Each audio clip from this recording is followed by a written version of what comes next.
Hello and welcome to this sleep hypnosis recording. My name is Jason Newland. Please only listen when you can safely close your eyes. This recording is called You Are Perfect the Way You Are. You are perfect the way you are. And perhaps there's something interesting about hearing those words. You may have heard them in the past. Maybe you haven't heard them. Perhaps you've even wondered inside about whether or not that's true and what that could mean when we all know that we have faults.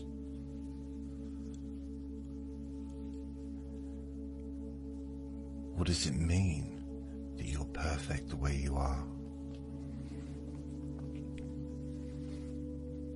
Because one part of you may accept them immediately, while another part may wonder.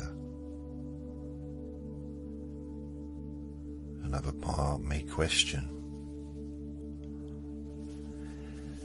Another part of you may search quietly through old memories, old experiences, old opinions,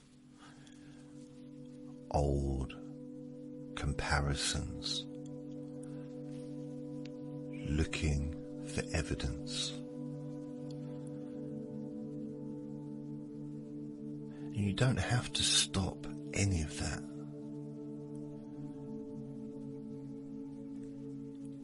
You don't have to make yourself believe anything.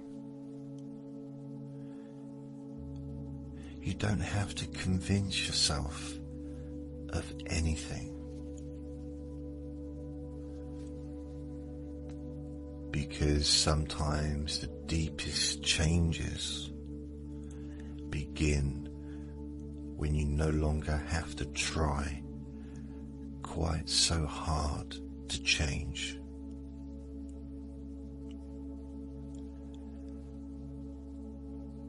And wherever you are right now, whatever you can hear around you,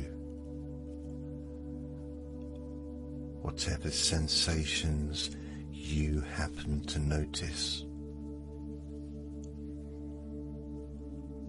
whatever thoughts happen to come and go, all of that can simply become part of this experience.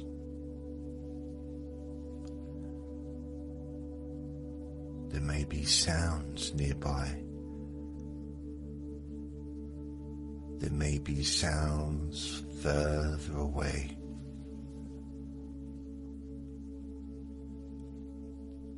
There may be thoughts that seem important for a moment and then somehow become less important.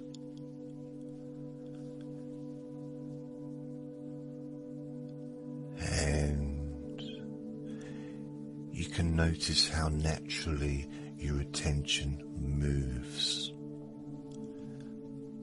from these words to a thought, to a sensation, perhaps to a memory, and then back again.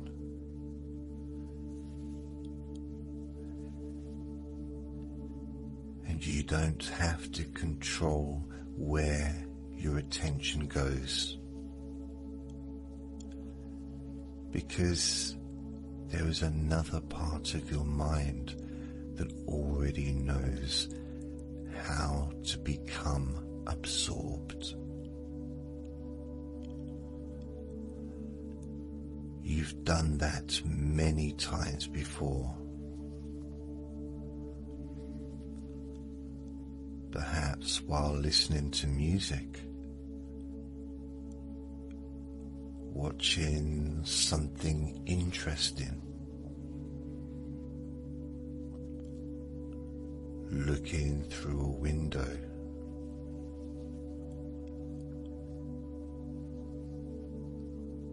remembering something from 5 years ago, or simply discovering that several minutes have passed without you quite noticing how they passed.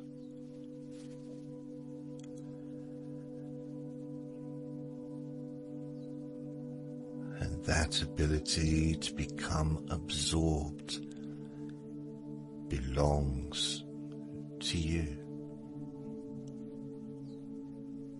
You don't have to learn it. You can simply allow yourself to remember how naturally it happens.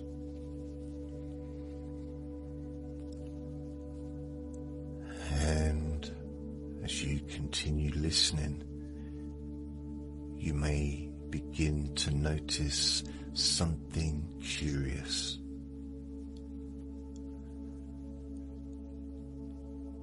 The words can remain here while your conscious mind can wander wherever it needs to wander.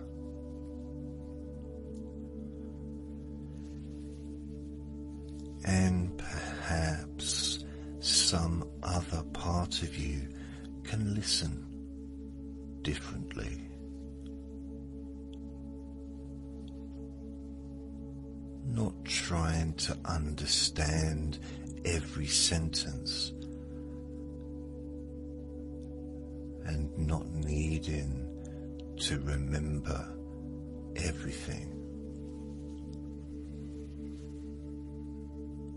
Because sometimes forgetting consciously allows something useful to be remembered in another way.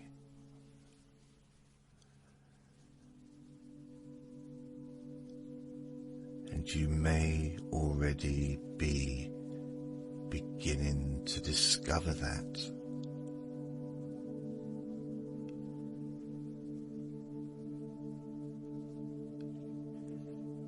You are perfect the way you are.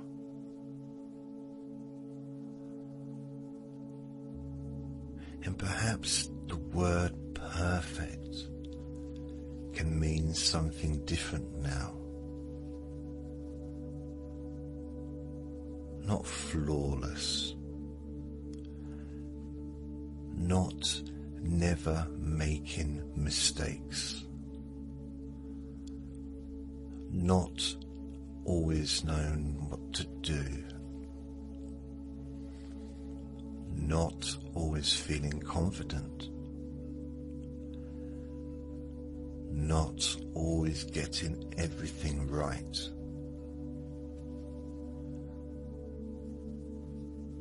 because perhaps perfection was never supposed to mean any of those things.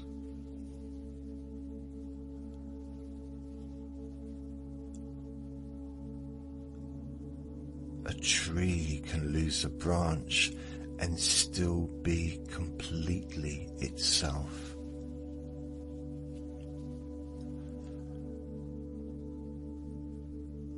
The sea can be calm one day and rough another day, and nobody accuses the sea of failing to be the sea.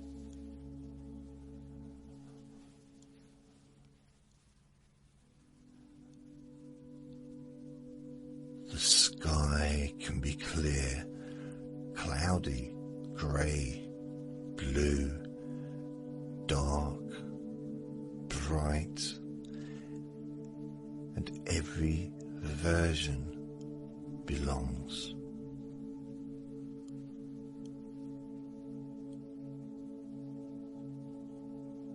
And somewhere inside you, perhaps there is an understanding beginning to emerge.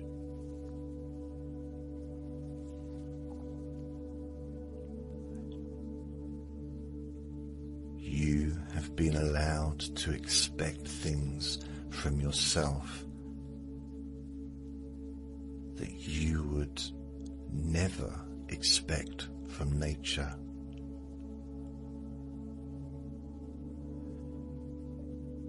You may have learned that you should be different, better, stronger, quieter, more successful, more attractive, more confident, more productive, less emotional, less sensitive, more this, less that. And perhaps nobody has ever stopped long enough to ask, better according to who? Enough according to what? Compared with what?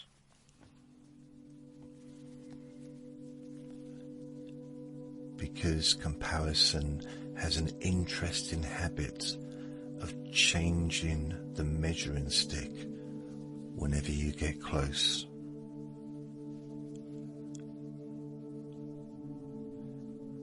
And you may have noticed that before. You reach one standard and another appears. You solve one supposed imperfection, and the mind discovers another, and another, until perhaps some part of you begins to understand that the problem was never you. The problem may have been the measuring.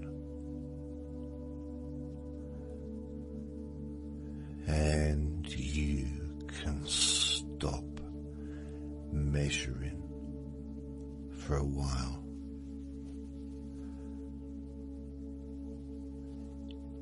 You don't even have to know how to stop, because you can become interested instead.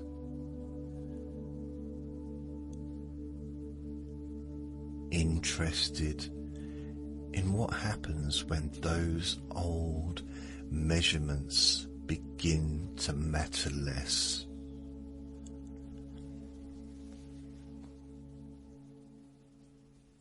And somewhere inside, there may be a younger version of you, not a particular age necessarily, not necessarily a particular memory, just that part that once looked outward to discover who it was supposed to be.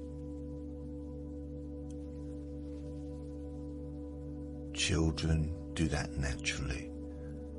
They look at faces, they listen to voices, they notice approval, They notice disapproval. They notice when somebody smiles. They notice when somebody withdraws. And gradually meanings are formed. This is good, that is bad.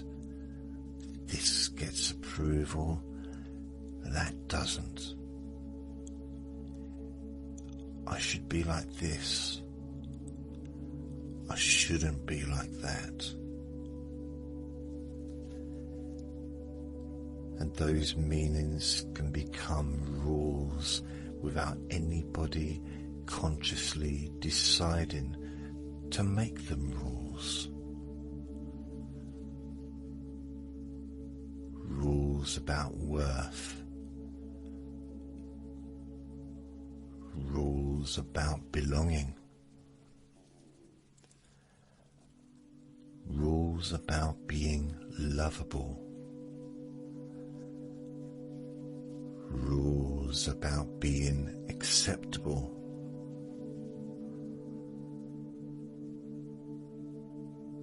And rules learned long ago can sometimes continue operating long after they are needed.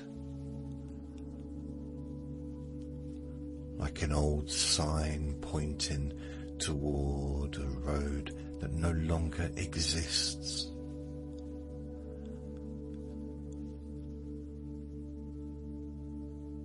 And you don't have to tear down every old sign. You can simply discover that you no longer have to follow it. There is a difference. And your unconscious mind can begin noticing those old signs.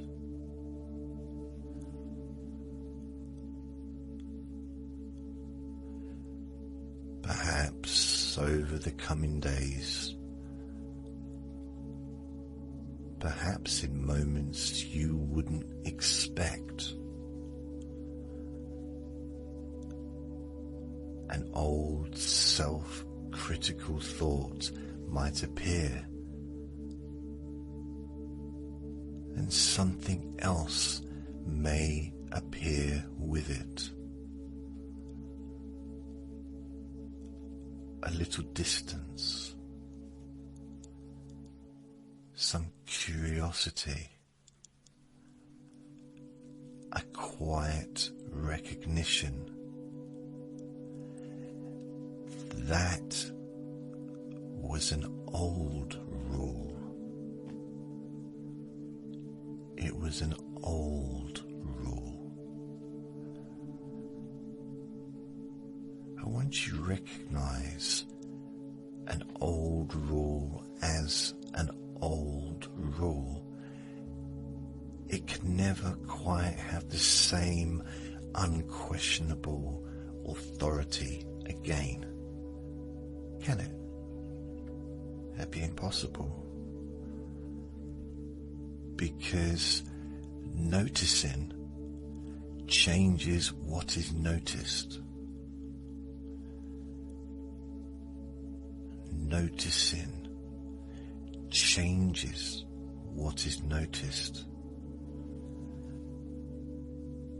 And perhaps you've spent years noticing what you thought was wrong with you.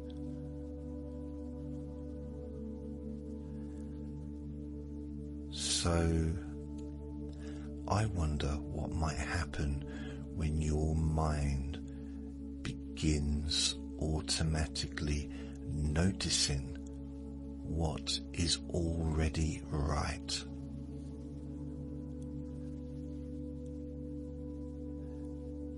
Noticing the things you have survived, the things you have learned, the kindness you've have shown the times you have continued when continuing wasn't easy. The little things nobody applauded. The moments nobody saw. The decisions that weren't perfect and nevertheless taught you something. The mistakes that became experience. The disappointments that became understanding.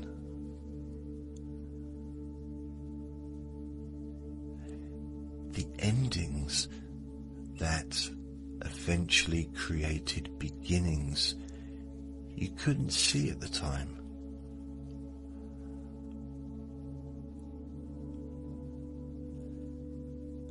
You don't have to try and turn your entire past into something positive, because that would be ridiculous. Because some things were extremely painful. Some things were very, very unfair. Some things you might still wish, had never happened or had happened differently. So acceptance does not require pretending, and self-acceptance doesn't require pretending either. You can acknowledge every unfinished edge,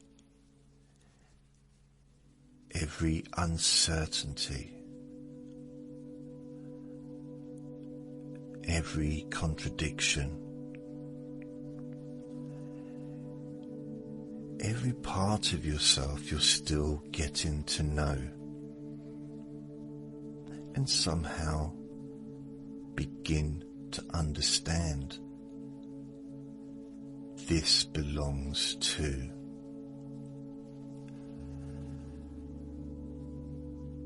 Perhaps you can imagine an old house, not a perfect house, a real house. A house that has existed for many years. There are marks on the walls. Perhaps a floorboard creaks. Paint is faded in places. There may have been repairs, changes, rooms decorated and redecorated, things removed, things added. And somehow every mark tells you that this house has been lived in.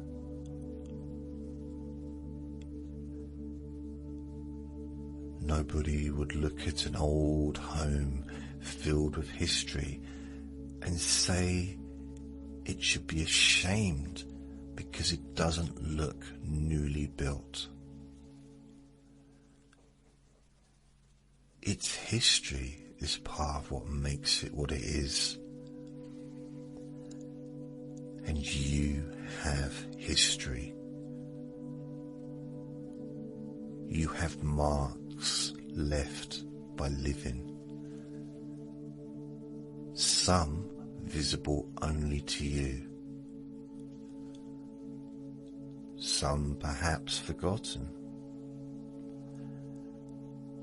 And those things don't reduce your value.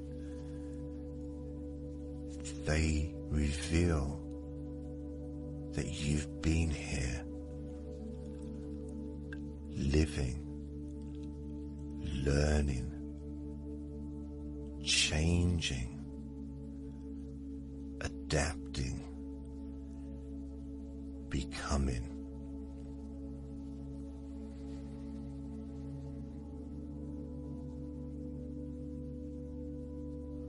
And perhaps you spent enough time imagining that you have to become someone else before you can finally be comfortable with yourself.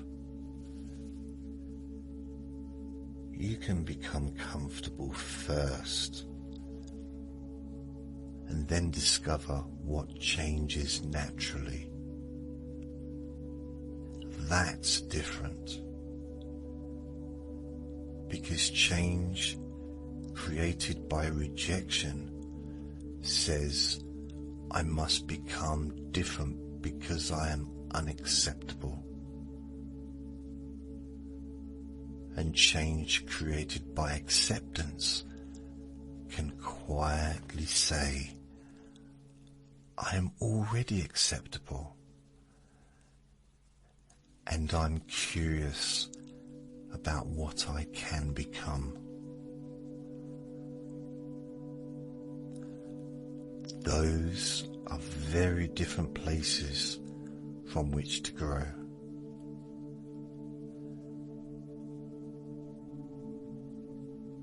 A flower doesn't become more worthy when it opens. It was already completely what it needed to be when it was only a small green shoot beneath the soil.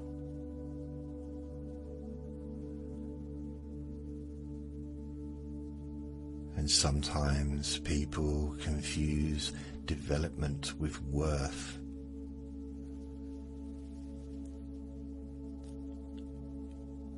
You can develop. You can learn. You can change. You can make different choices. You can improve skills. You can alter habits. You can discover new interests. You can become more confident. You can become calmer. You can become wiser.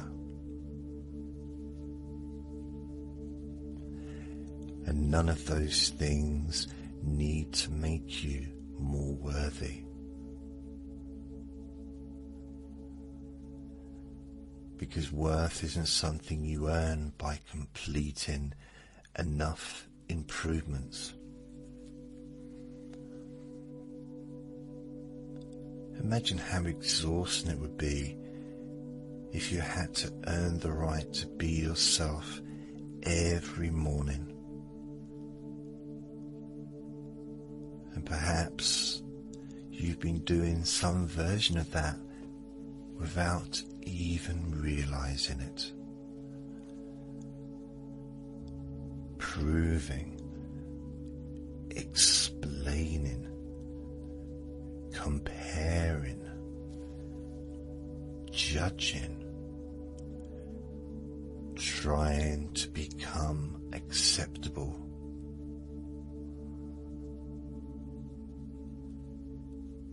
And maybe that job can gradually become redundant. You don't have to sack the inner critic. You don't have to fight it. Perhaps it can simply be given a different job. Because even criticism may once have been trying to accomplish something useful. Perhaps it thought criticism would keep you safe. Perhaps it thought that noticing your faults before somebody else noticed them would protect you.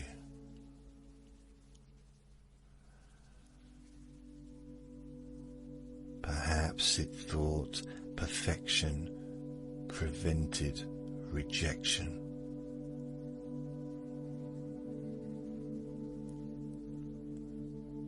Perhaps it thought constant vigilance was necessary.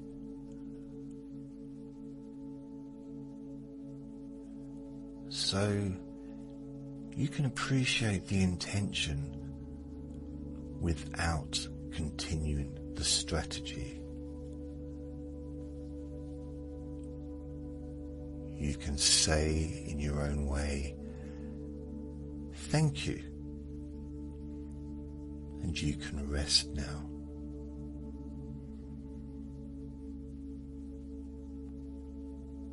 And perhaps that part doesn't trust this immediately. And that's all right. It can watch, it can wait, it can notice what happens. Because nobody inside you needs to be forced. Nothing needs to be forced. And when nothing inside needs to be forced, something interesting can happen.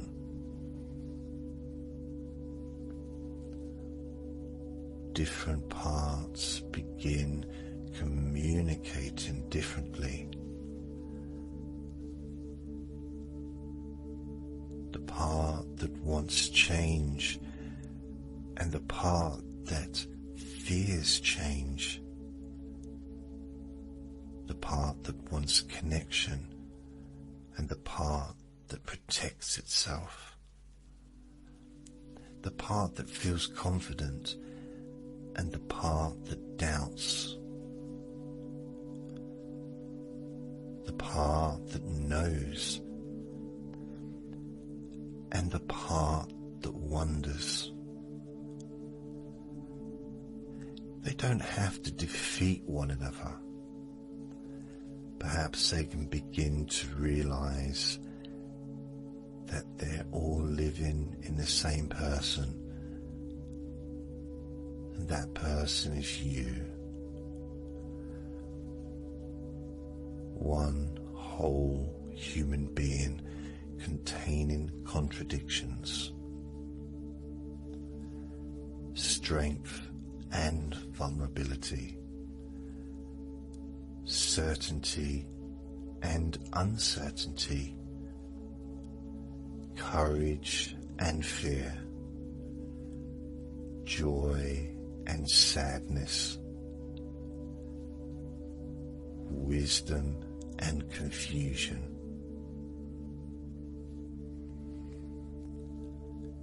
And maybe wholeness was never about eliminating half of yourself.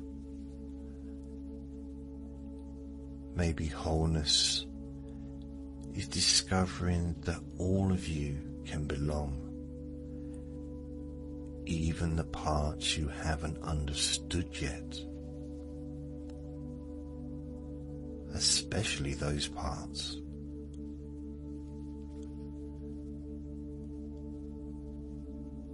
And as those words settle somewhere, you may begin to remember moments when you felt completely yourself. Perhaps very ordinary moments.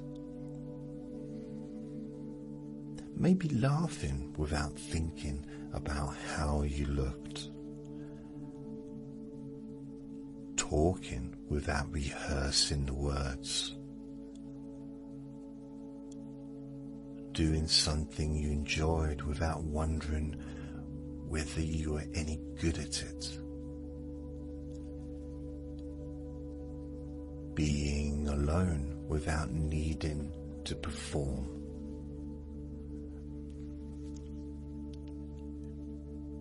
Being with someone who allowed you to simply be.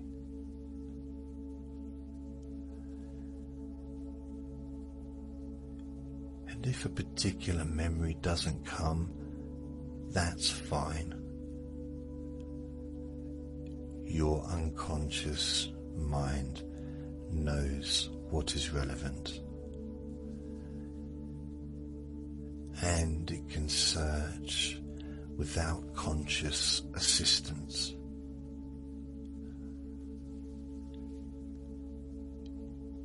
It can search through thousands upon thousands of moments,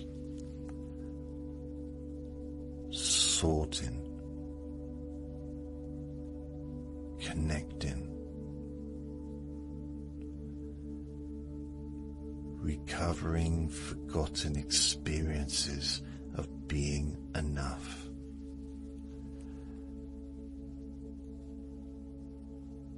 Perhaps very small ones, and small things can become surprisingly important when repeated.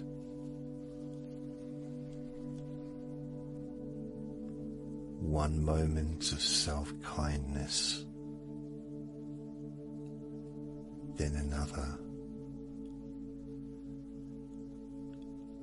One moment when you catch an unnecessary criticism. One moment when you don't compare yourself.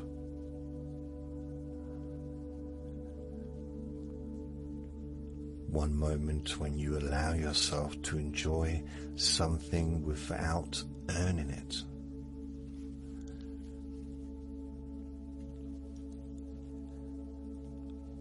One moment when you say what you actually think.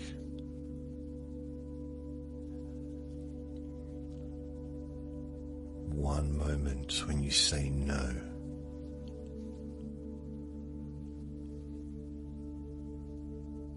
One moment when you say yes.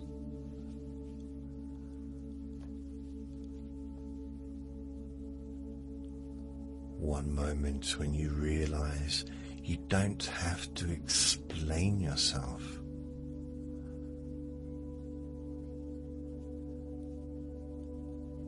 And those moments can accumulate quietly, naturally, until one day you notice something has changed, and you may not even know exactly when it happened.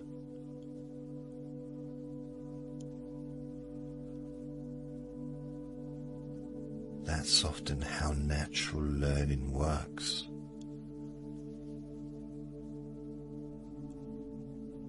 Nobody remembers the exact moment they became able to recognize every letter of the alphabet. There was simply a time when they couldn't. A period of learning,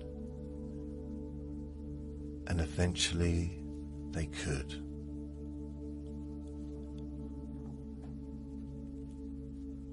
And perhaps self-acceptance can develop like that.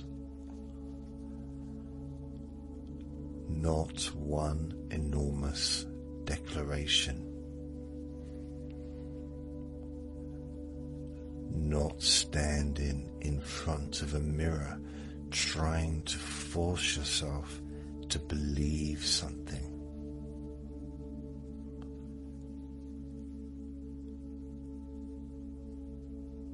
Just repeated experiences of no longer attacking yourself,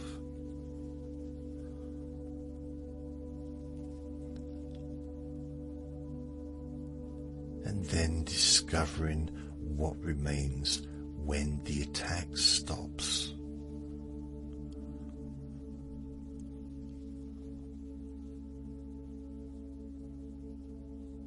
Because perhaps underneath all those judgments,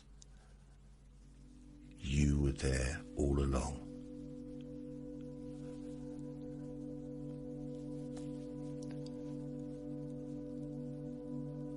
And you don't need to find yourself as though you've disappeared. Perhaps you only need to stop looking past yourself. There you are, the person listening right now, the person who has lived every single day of your life, the only person who has been present for every single private thought, every hidden fear, every quiet victory, every loss, every beginning, every strange little moment that nobody else remembers. You.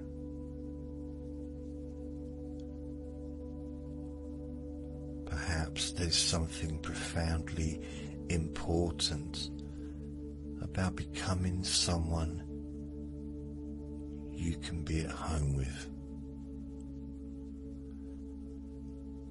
Not because you're perfect according to some impossible standard, but because you're you. And nobody else in the world can fulfill that particular role. Nobody else has exactly your history, your perspective, your particular combination of experiences, your way of noticing things, your sense of humor, your sensitivities, your peculiarities, your preferences, your memories, your possibilities.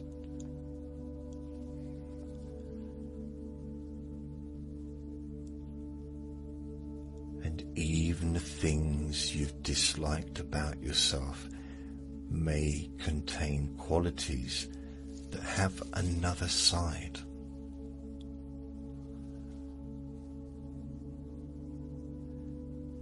Sensitivity can hurt, and sensitivity can understand.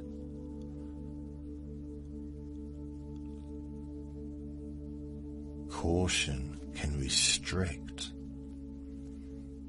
and caution can protect.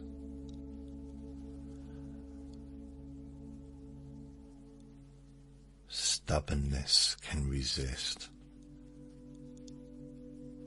and stubbornness can persist.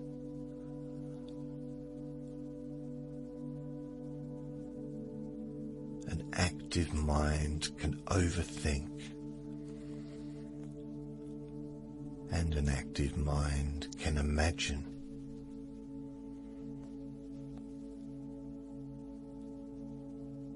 The quality isn't always the problem. Sometimes it simply needs a better direction. And your unconscious mind can begin discovering those better directions.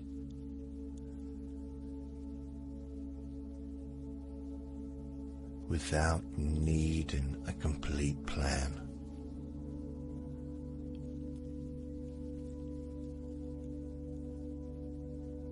Because you don't need to know exactly who you will become.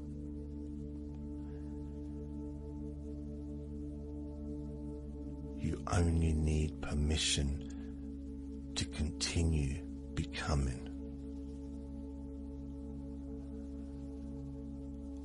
And you have that permission.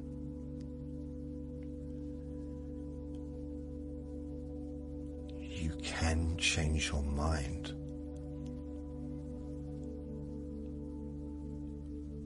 You can outgrow old identities.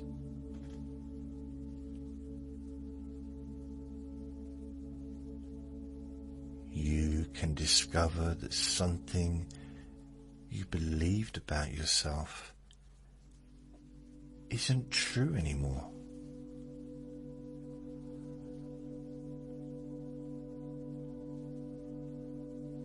You can stop carrying descriptions other people gave you.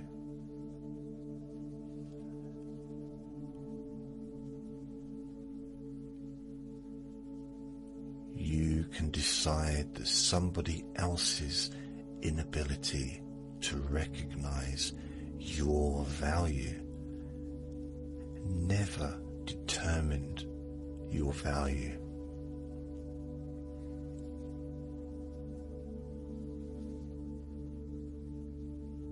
You can stop auditioning for acceptance.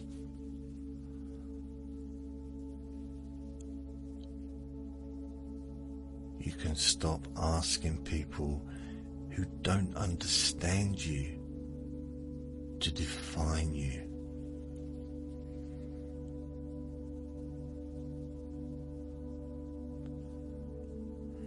And you can become increasingly selective about which voices deserve space inside your mind.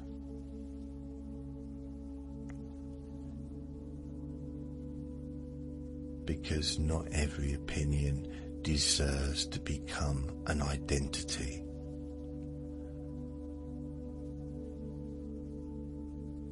Not every criticism deserves to become a belief.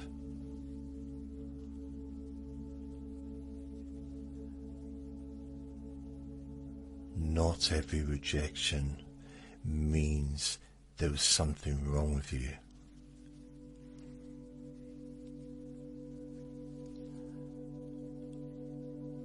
Not every ending means you failed.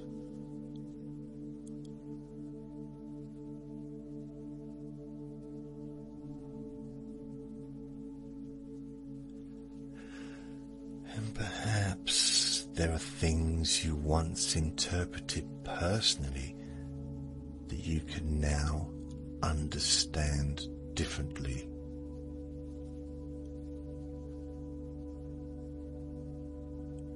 You were doing what you knew how to do with what you understood then.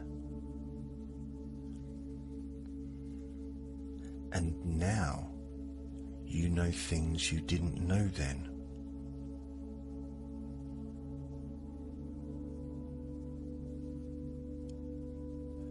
Of course, you would make some different choices now. That's what learning means. The person who looks back and sees another possibility is already different from the person who couldn't see it then. And perhaps forgiveness can begin there. Not excusing everything, not pretending consequences don't matter. Simply recognizing that you are allowed to stop punishing yourself for not having today's understanding yesterday. You didn't have it yet.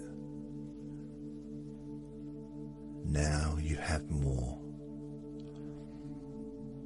And tomorrow you may have more still. That's living. And somewhere inside you, those old neural pathways of criticism and comparison may have become familiar simply because they've been travelled so often.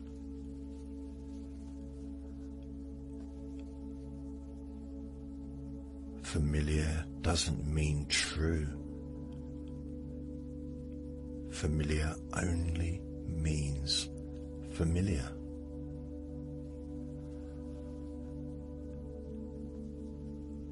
And every time you respond differently, a new possibility becomes a little easier to find again.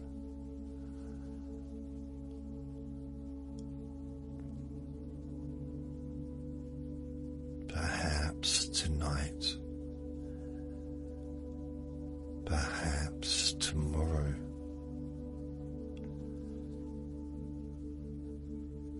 perhaps unexpectedly several days from now, something happens that would normally trigger that old internal voice. And before the usual reaction completes itself, there may be a pause, a tiny pause, just enough space for another possibility. Maybe I don't need to speak to myself that way. Or I'm allowed to make mistakes. Or perhaps simply it's okay.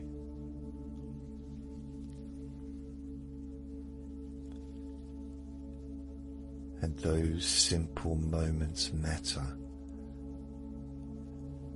because change doesn't always announce itself. Sometimes it arrives quietly and starts rearranging things. And I wonder whether some rearranging is already happening now. Old beliefs moving slightly.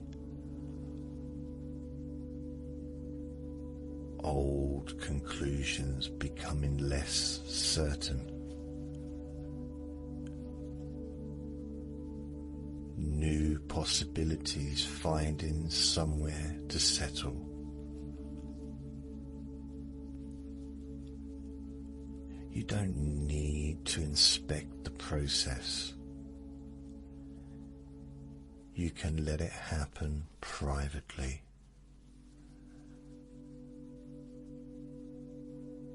And perhaps you can imagine yourself sometime in the future,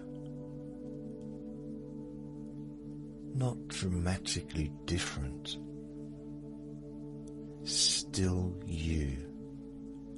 That's important. Still. still recognizably you. but something has softened.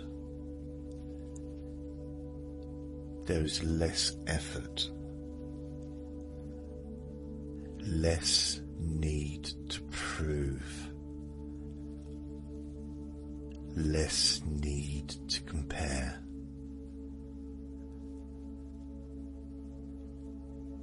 You look at another person succeeding and you don't automatically make their success mean something about you.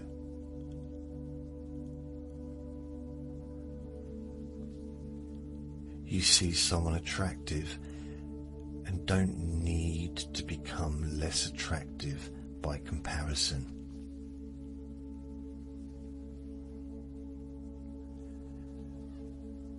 Someone knows something you don't know, and that's simply something they know.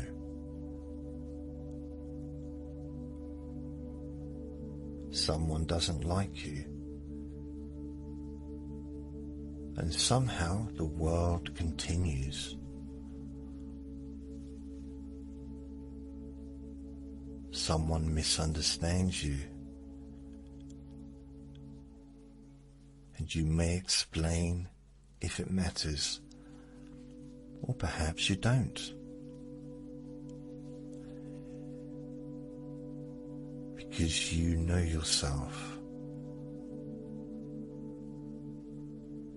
a little better now. And that changes things.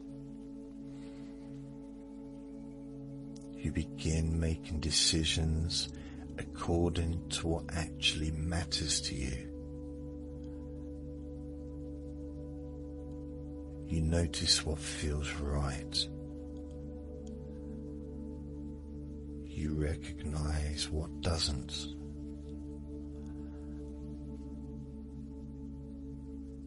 You become kinder without becoming weaker. More accepting without becoming passive.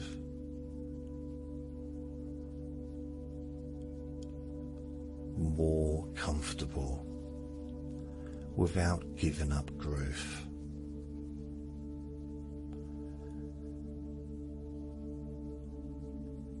And perhaps other people notice something. They may not know what it is, because confidence doesn't always look loud.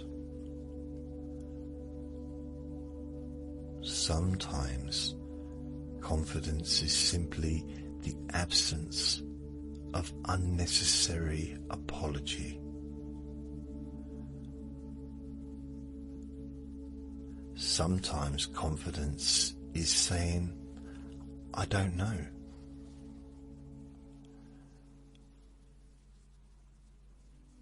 Sometimes confidence is changing your mind.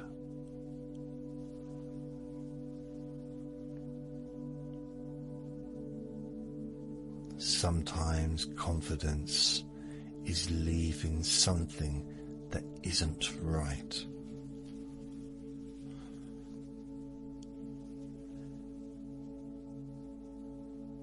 Sometimes confidence is staying.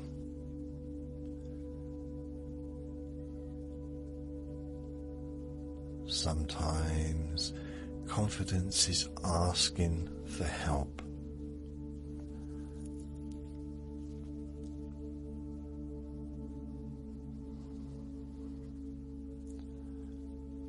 Sometimes confidence is allowing yourself to be seen without editing every part first.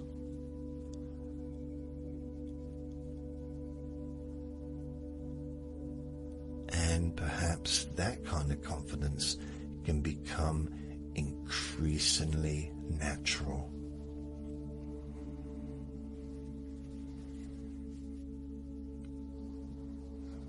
Because when you stop trying to manufacture a better version of yourself. You have more energy available to actually live.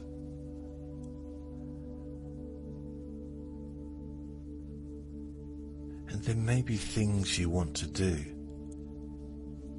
experiences you want to have, people you want to know, things you want to create, places you want to go.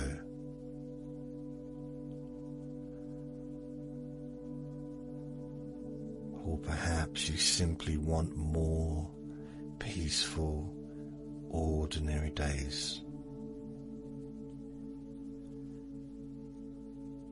And ordinary days matter.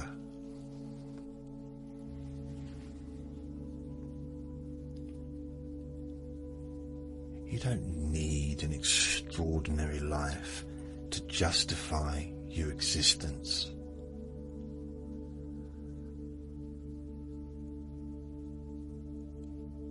You don't need achievements to prove that being alive was worthwhile.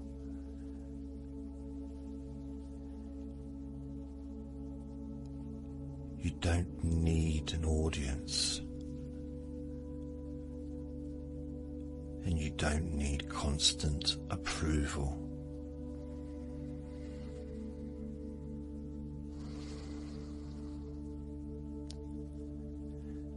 There is something deeply peaceful about discovering I am allowed to exist without performing. I am allowed to exist without performing.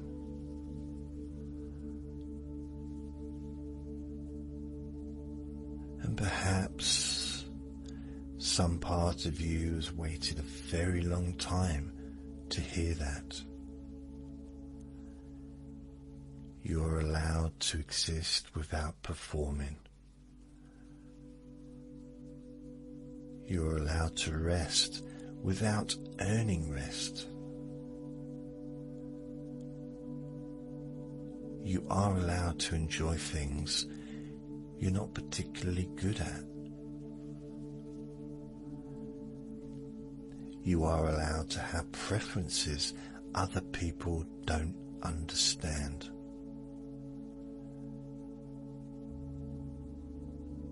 You are allowed to change. You're also allowed to remain the same.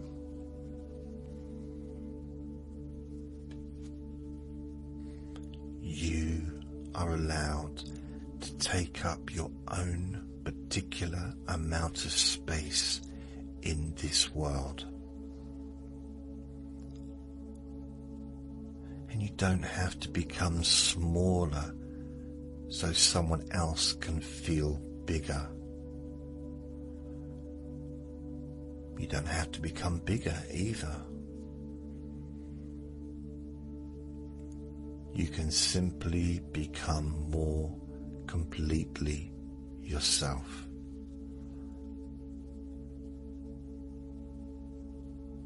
And perhaps that is enough.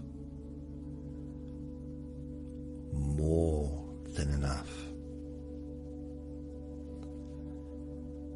Because the strange thing about accepting yourself is that it doesn't stop growth. It makes healthier growth possible.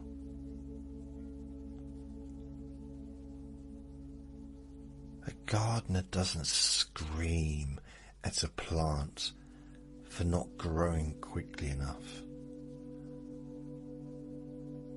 Conditions are created. Light, water, space, and time. And growth happens according to something already present within the living thing.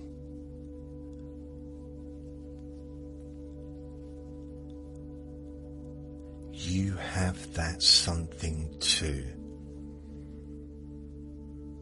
You don't have to consciously understand it, but you can create better internal conditions. Kindness, patience, curiosity, permission, boundaries, rest, meaning,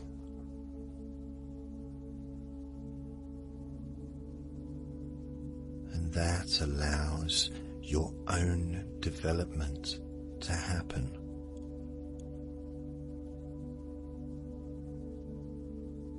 Perhaps differently from anyone else's,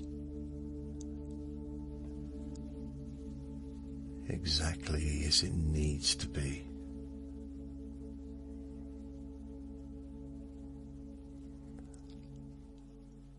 And you may begin noticing over the coming days that your internal language changes.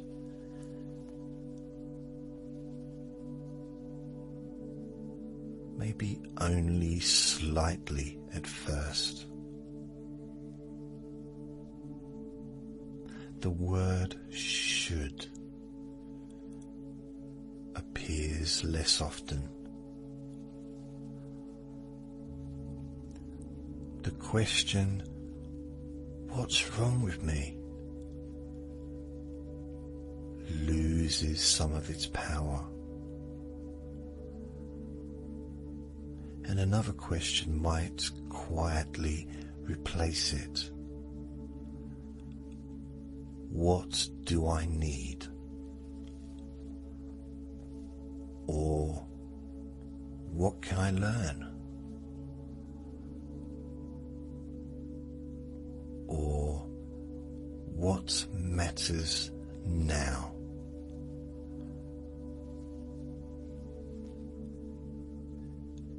And those are very different questions. Different questions lead attention toward different answers. Different answers lead toward different choices. And different choices repeated become different patterns, and different patterns eventually become a different experience of being you.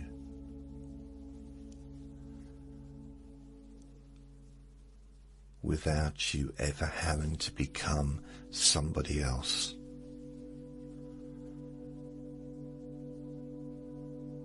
Isn't that interesting?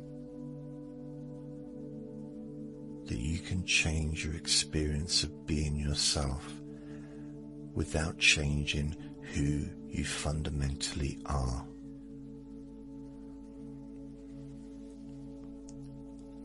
And perhaps that's the change that matters.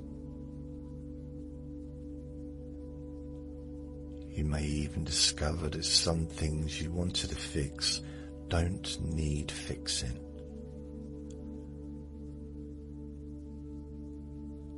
Some things simply need understanding. Some need practice.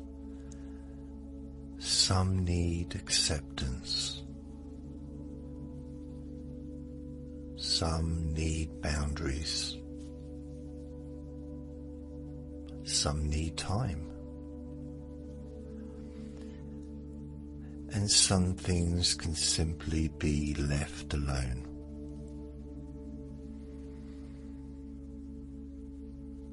your unconscious mind can sort those categories far more efficiently than you need to consciously manage.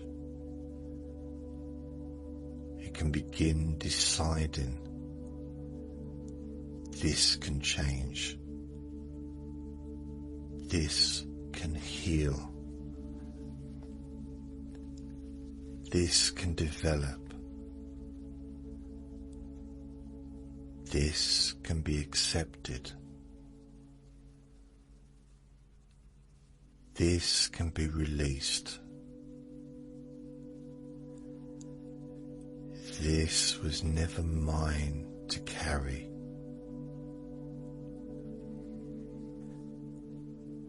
And you don't have to know which is which right now, because learning continues after words end.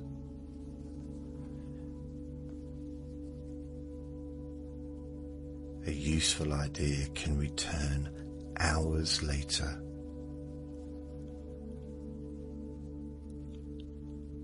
A new reaction can surprise you. A dream can rearrange something.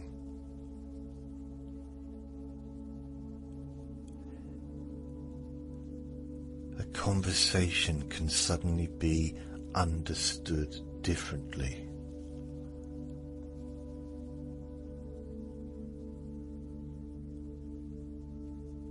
An old memory can lose some of its emotional weight.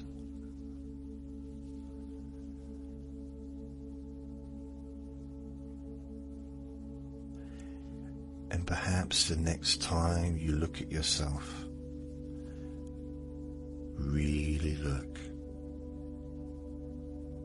you may see more than the collection of flaws your mind learned to search for. You may see history, character, survival, humor, possibility, humanity, and you might even begin to like the person looking back.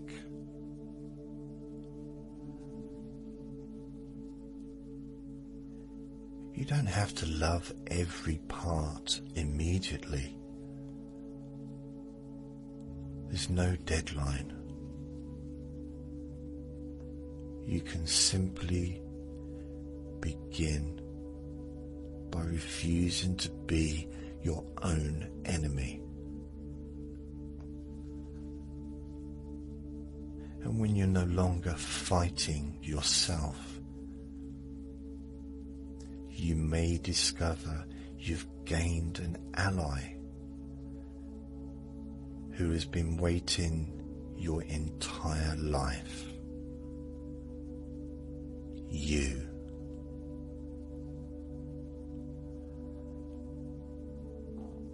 And imagine what becomes possible when you are on your own side.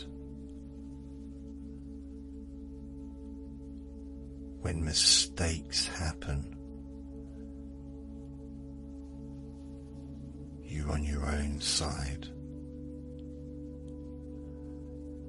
When somebody rejects you, you are on your own side.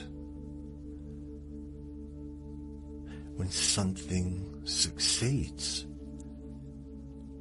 you're on your own side. When you're uncertain, you're on your own side. When you're tired, you are on your own side. When you're beginning again. You're on your own side.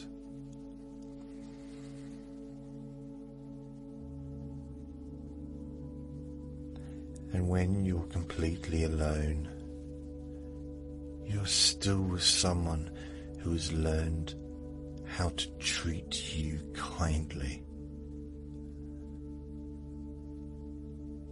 That changes the meaning of being alone.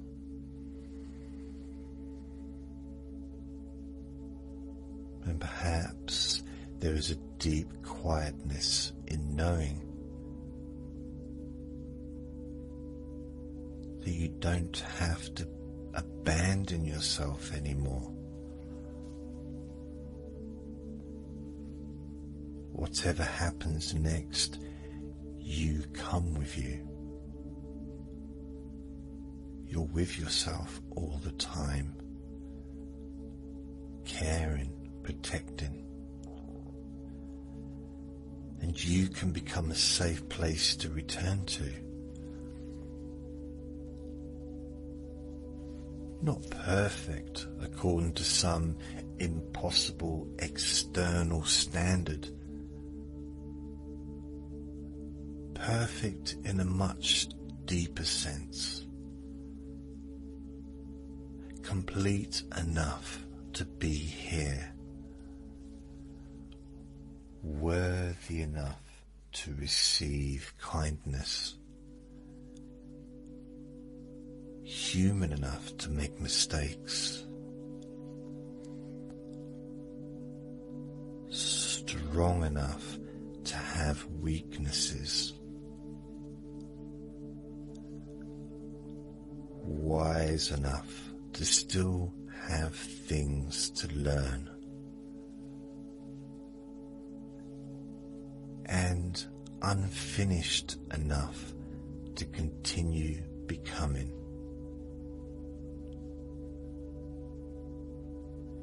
You are perfect the way you are, and you are allowed to change.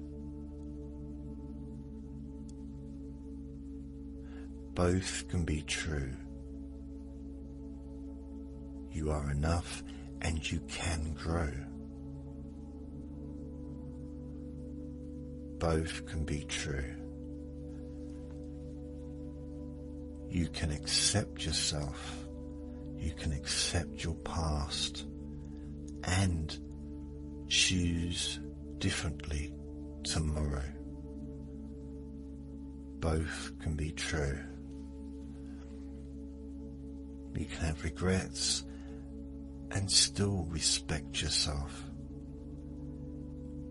You can have fears and still move forward. You can have difficult days and still have a meaningful life.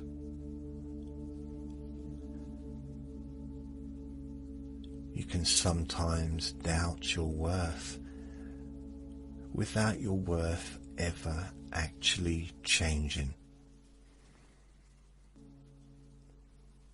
Because a cloud passing across the sun doesn't switch off the sun.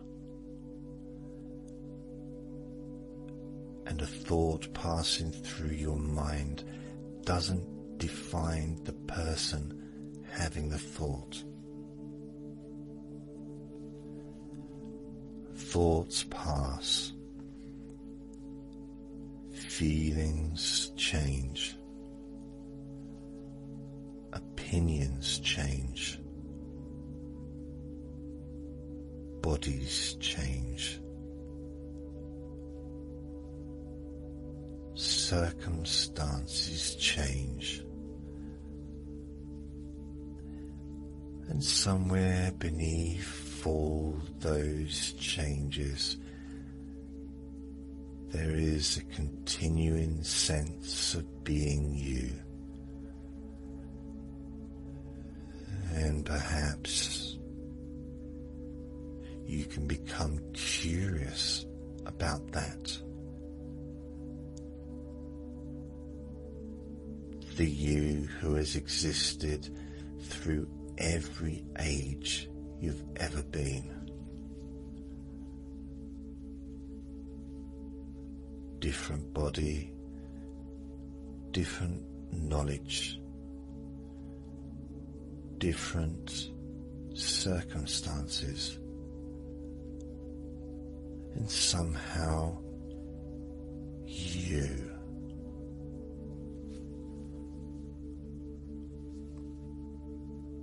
That continuity can become a quiet place inside. A place where nothing needs proving. A place where comparison has no useful job. A place where you can simply know.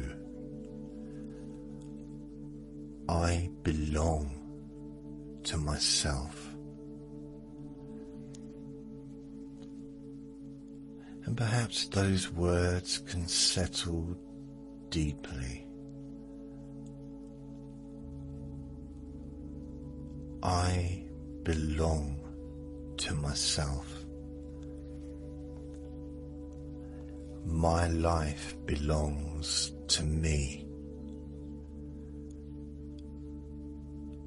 My choices belong to me.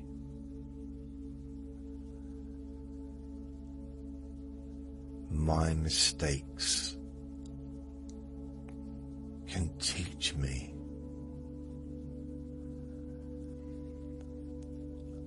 My experiences can shape me without defining my limits.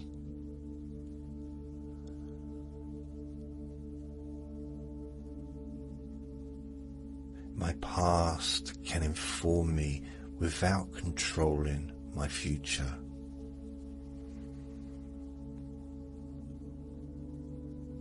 And I can become increasingly comfortable being the person I already am.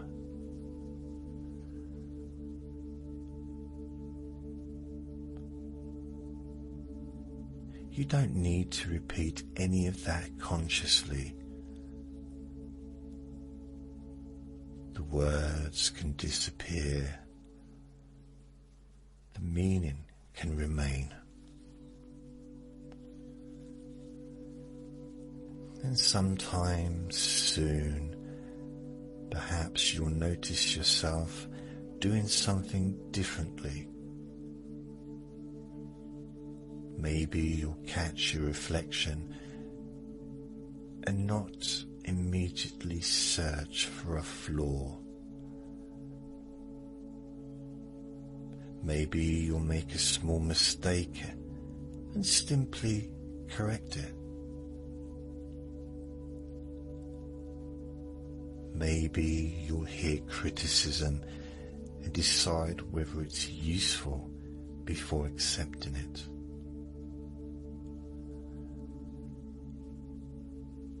Maybe you'll receive a compliment without arguing.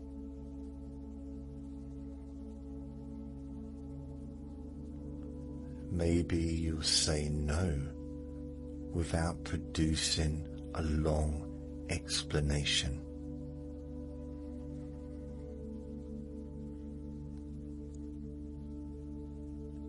Maybe you'll allow yourself to enjoy something.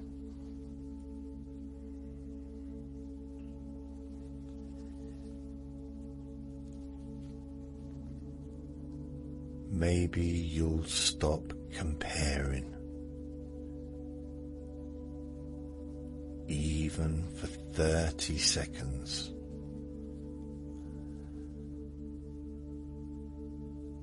And 30 seconds can become a minute. A minute can become a habit. A habit can become a way of living.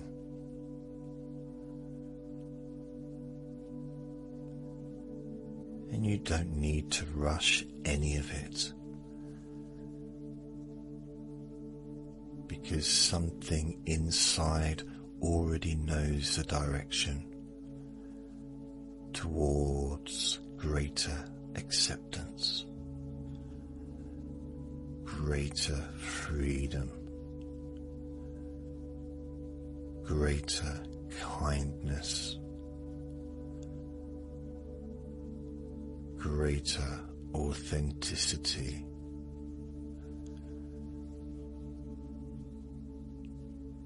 toward the simple understanding that you never needed to earn the right to be you.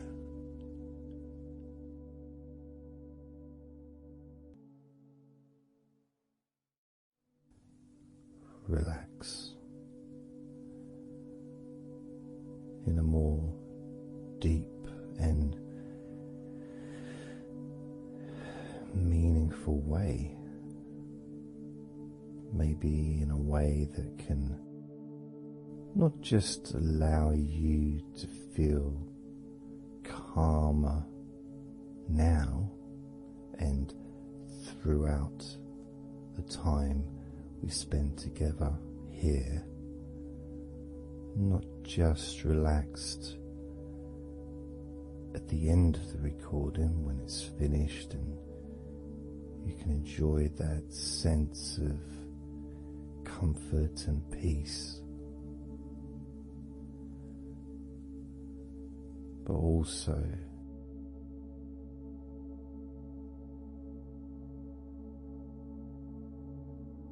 I think it would be nice to have those feelings of relaxation continue for longer after the recording is ended, so that you can still benefit from listening to my voice, maybe in a few hours' time, perhaps tomorrow.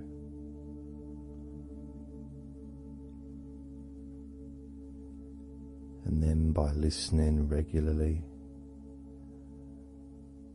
especially if you find, like some people do, and myself as well, sometimes I'll find one particular recording that really resonates with me, and I'll just listen to it over and over again, like every morning, every evening.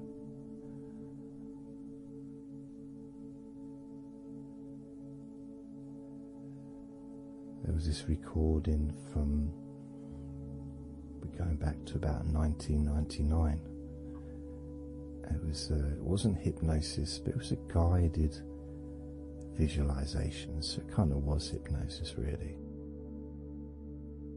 And I managed to find it again, and it still has the same effect on me. And part of it was the person's voice relaxed me. Just felt so peaceful, and I'd look forward to listening to her in the morning and in the evening.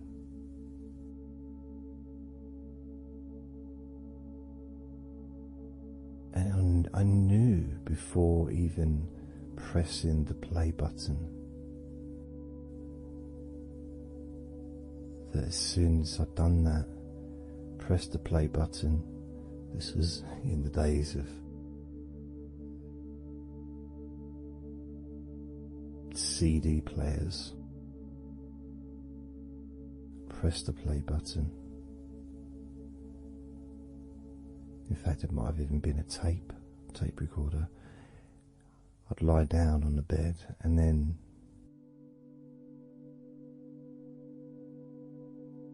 even without necessarily listening to her words, because I had them memorized really, it was as if my body knew exactly what to do. And the muscles just almost went into automatic relaxation.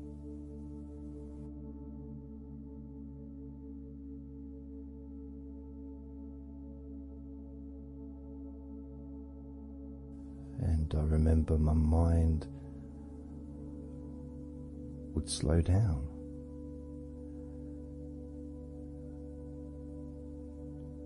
Now, I was listening to this recording in the early days of learning hypnosis,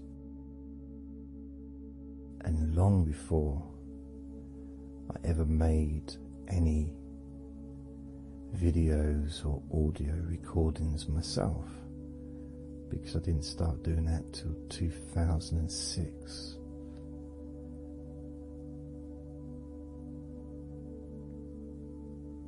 But I knew how helpful I found being able to just let go, to have that trust in the person that I'm listening to.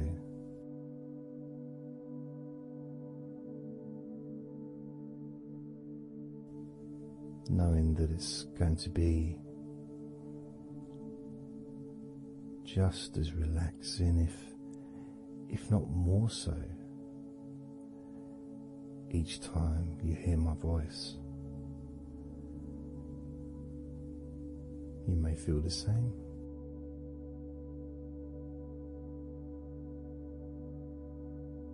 Some people have been listening to me for over a decade.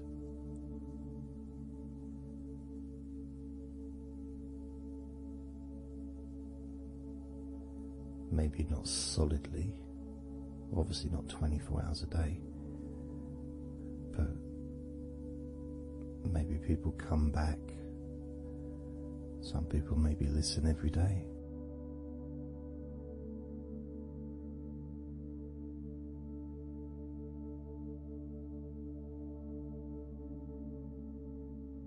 And something that I do, which you may not realize by listening, is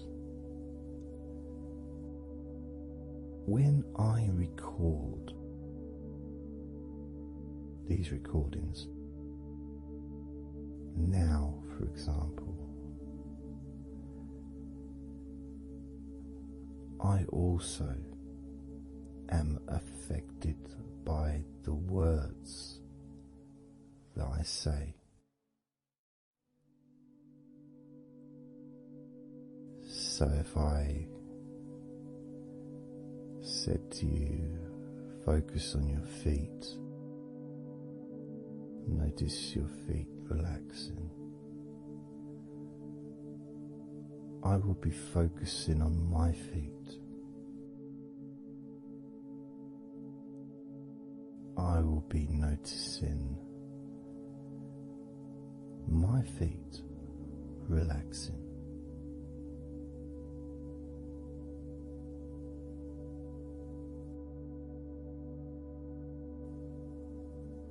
If I said focus on your hands, and maybe notice the difference between each hand. perhaps notice the air in the room, the temperature of the room on the backs of your hands.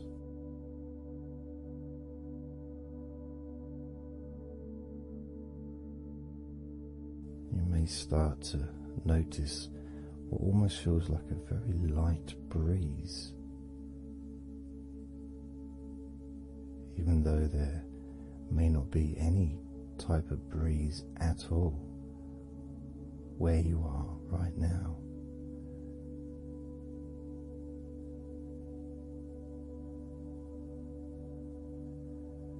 And as you become aware of your hands, I'm also aware of how relaxed my hands are feeling now.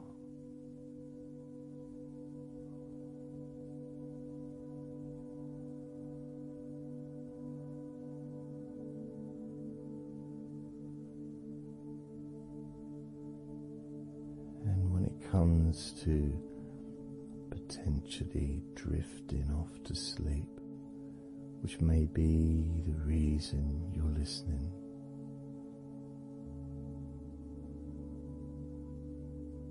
I also feel drowsy when I make these recordings. I also notice my mind drifting.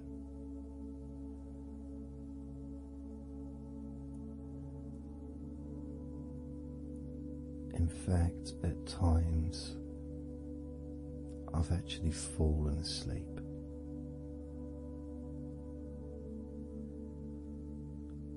without even noticing. And then I carry on talking.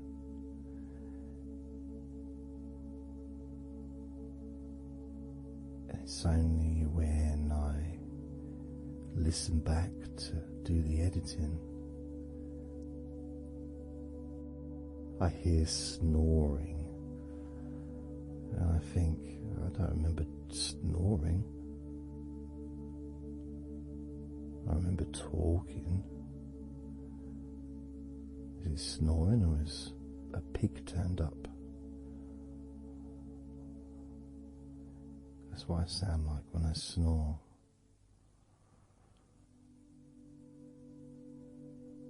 And I get really into the whole experience.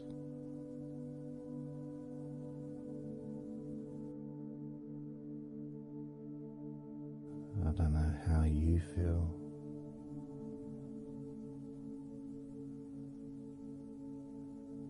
How relaxed you feel in your feet.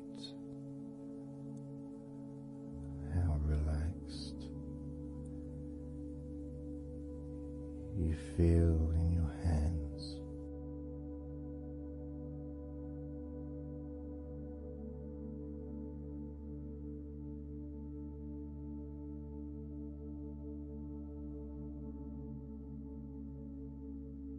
I have noticed more and more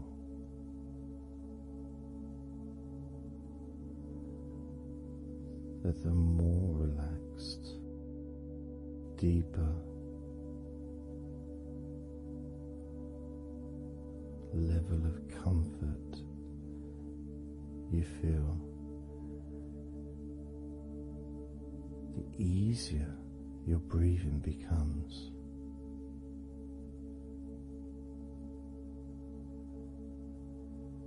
It's almost like that additional muscle relaxation. So this allows you to breathe easier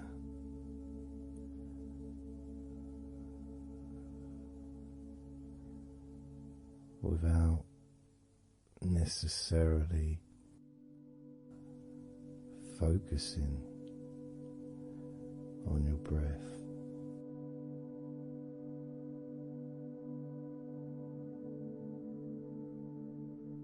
However, being able to notice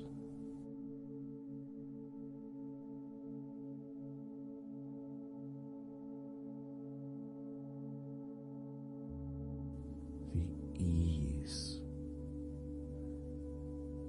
in which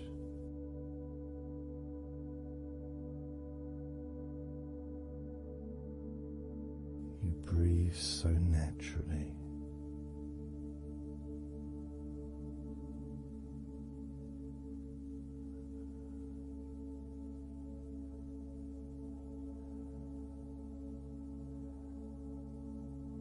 You breathe so very easily and smoothly.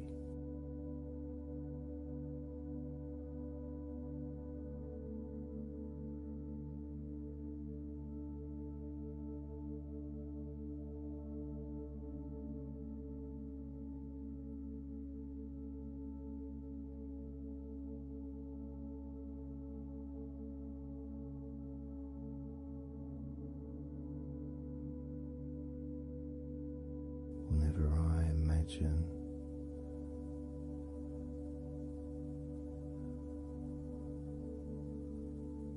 my breathing improving,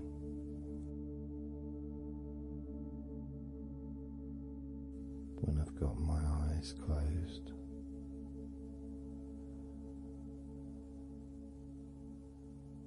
I tend to visualize a beautiful field with trees and flowers,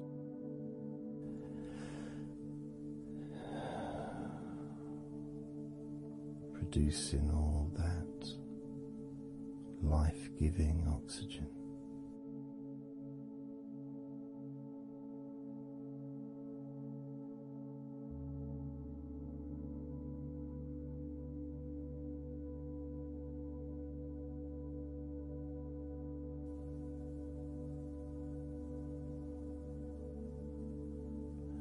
Feels nice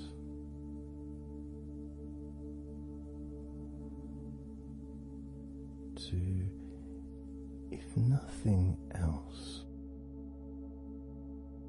just taking some time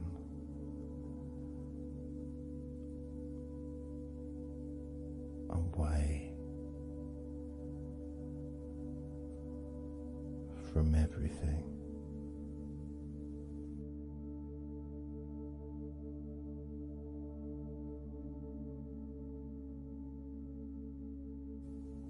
Enjoying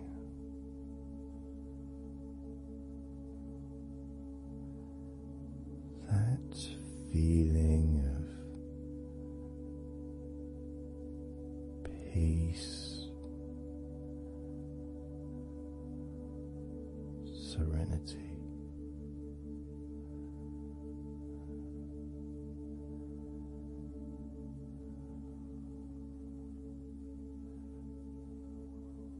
With a joyful heart.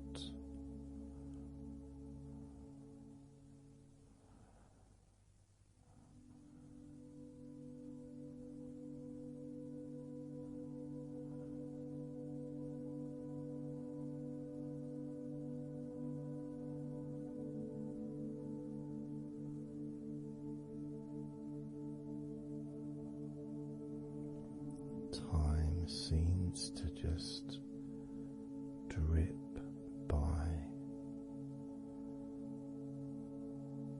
so very slowly.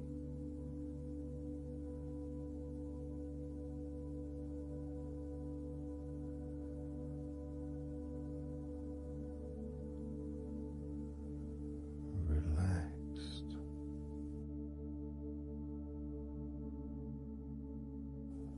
So deeply. peaceful.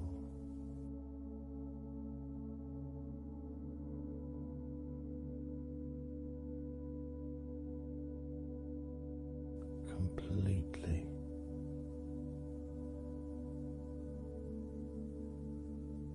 unattached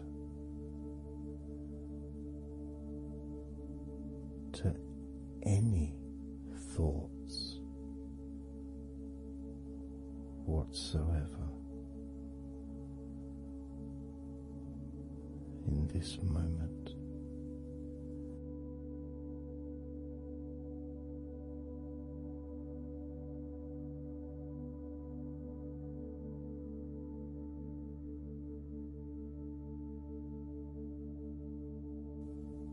Completely free.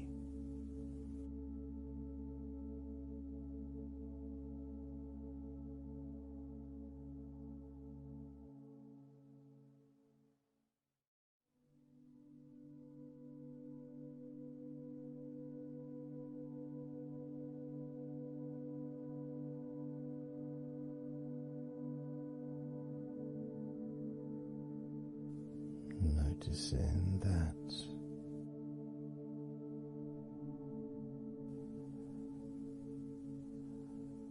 your mind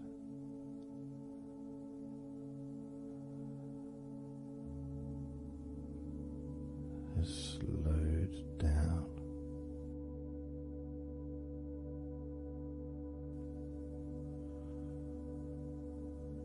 Slowed down.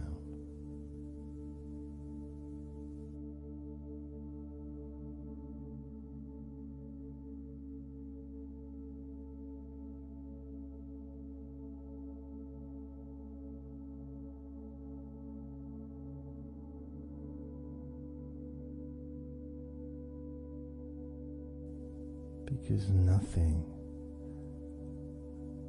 really requires your attention.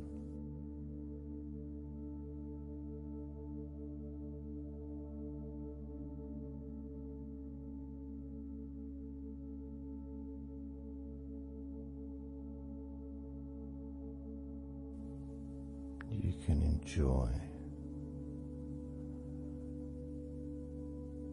the physical sensations of allowing the stress to drip out of your body.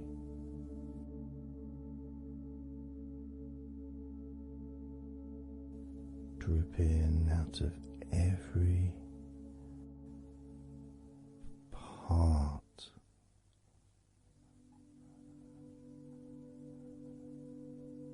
of your body.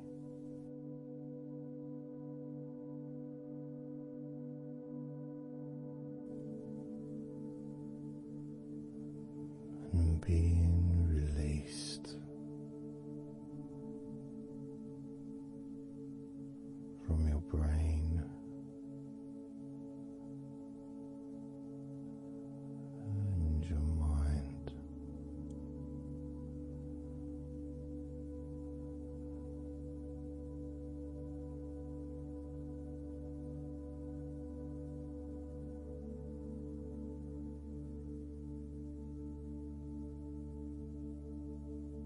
Slowly but surely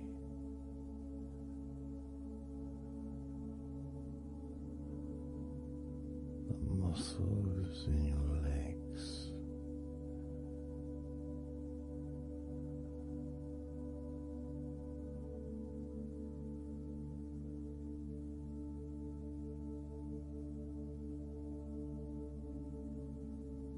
relax, relax,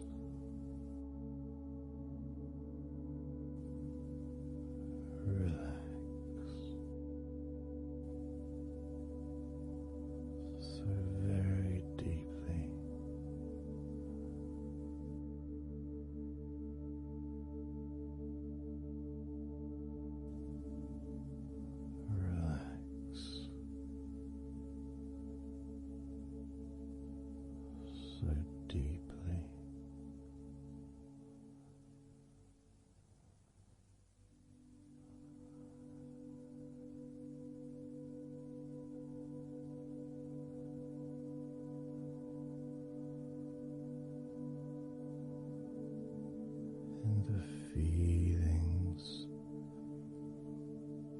pleasant feelings in your arms and shoulders.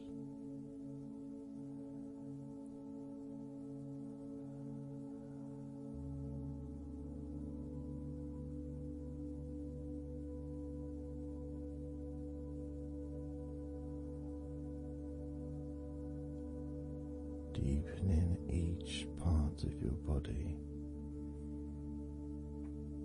further and deeper.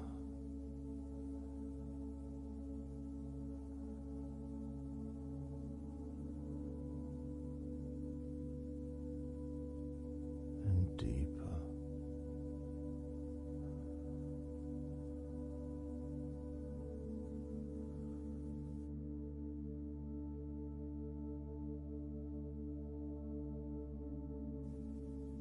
Noticing the feelings in the back of your neck,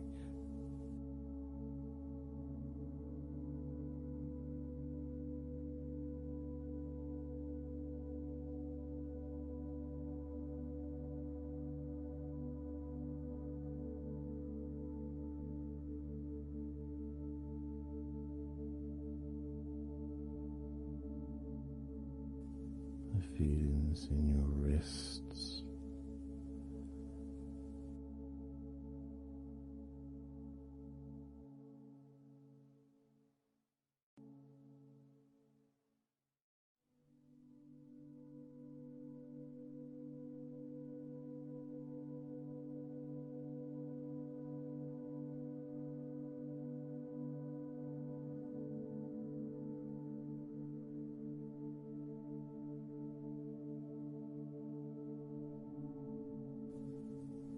muscles in the front of your body,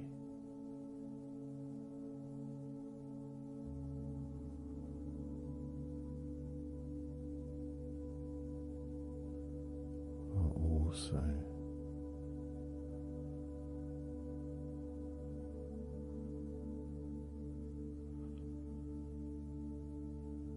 feeling peaceful.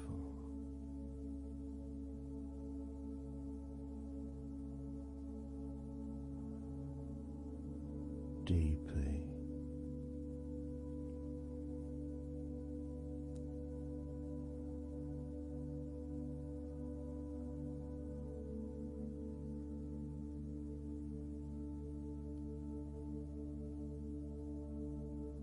there's a sense of peace spreads through your very core.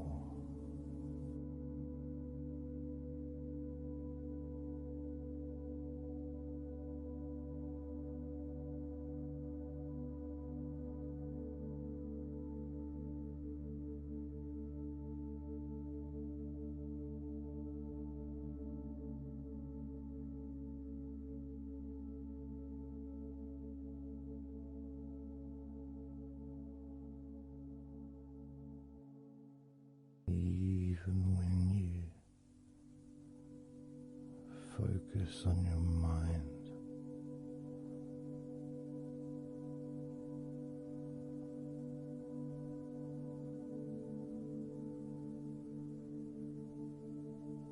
your mind becomes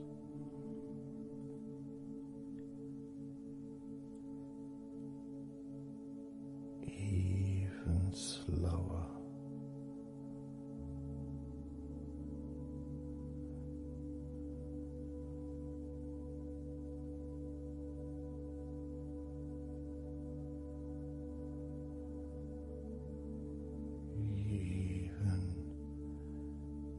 Deeper.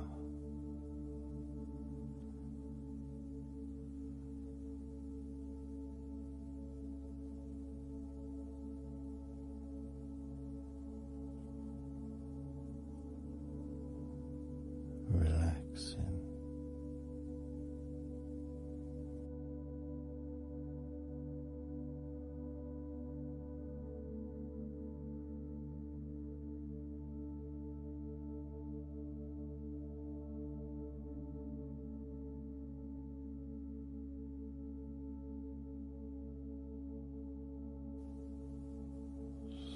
very slow.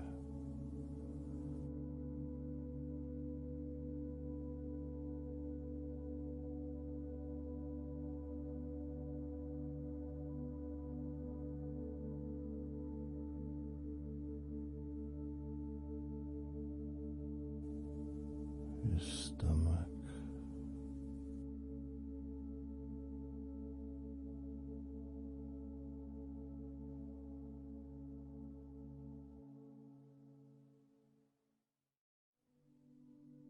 peaceful in your stomach.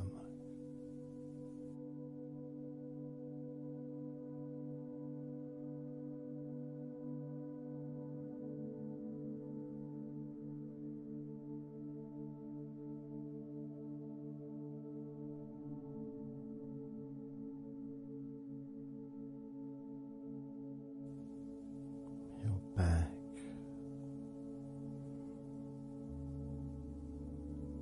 notice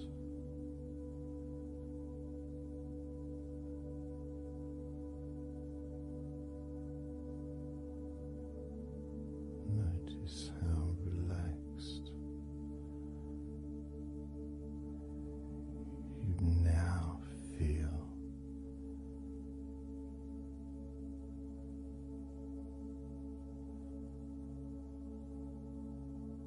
In the whole of your back.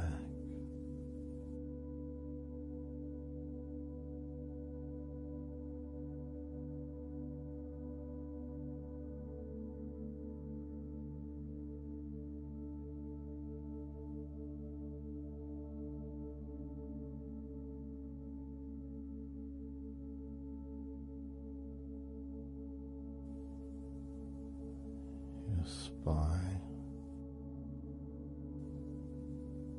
from your brain all the way down the middle of your back, sending and receiving millions of messages every day.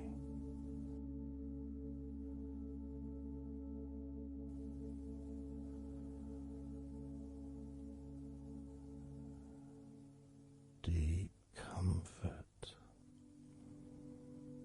increasing.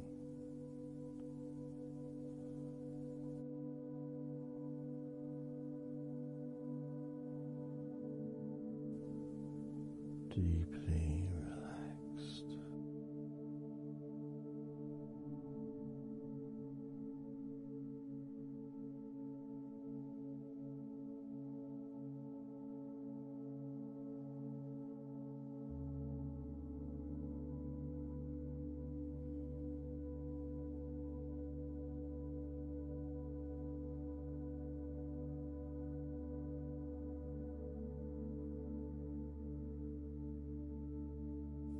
Your knees,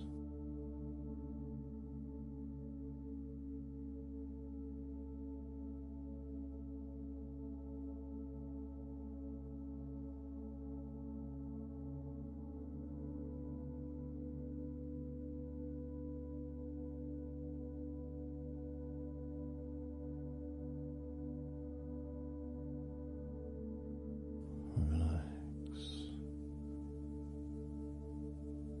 spreading those signals down your spinal cord into every part of your body.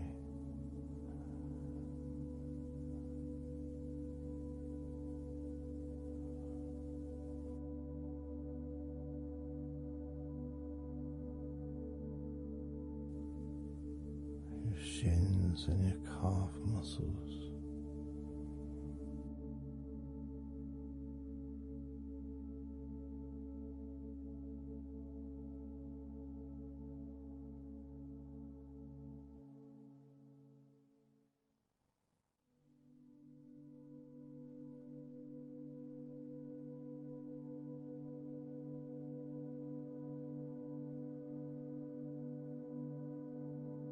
Your elbows,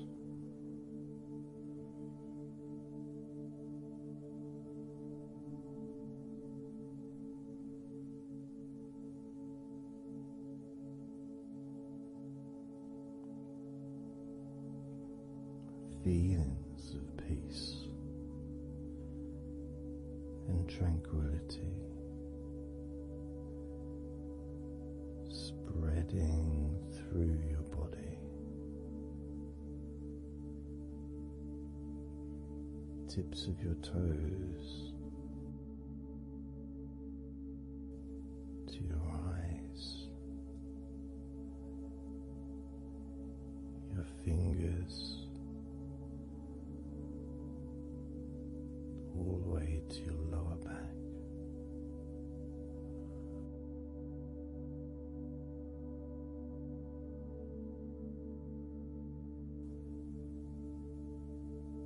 And letting go,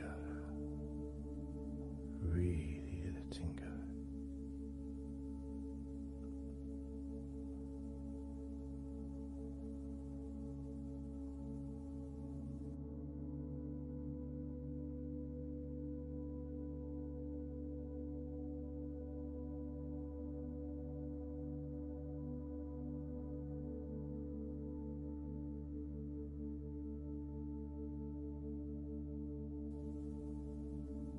Peace.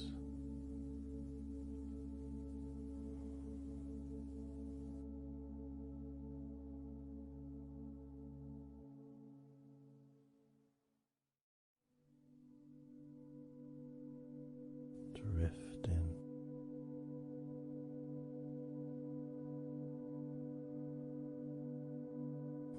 Mind just wandering away,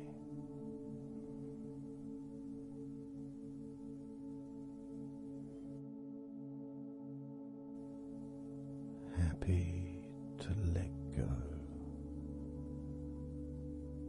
let go, completely let go.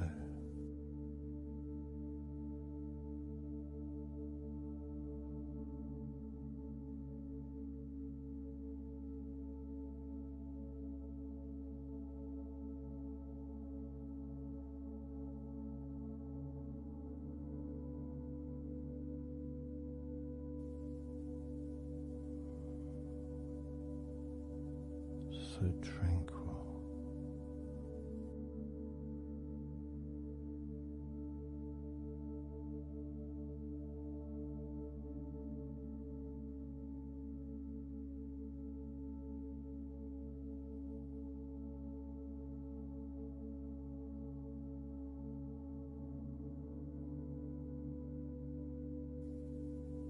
Your whole body enjoying a sense of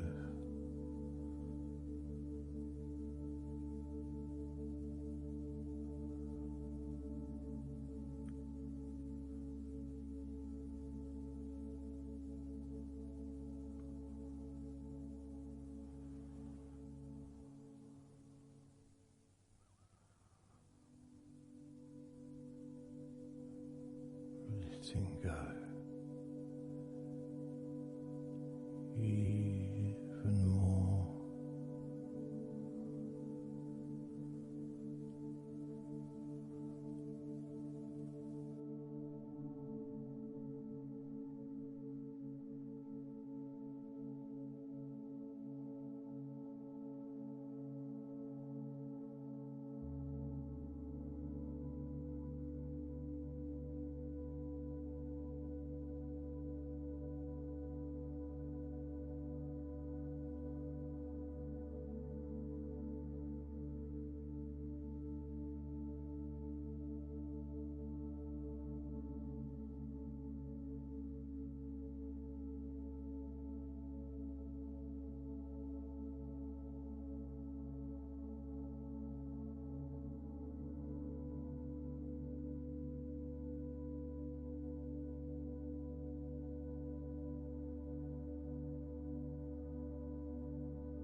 enjoying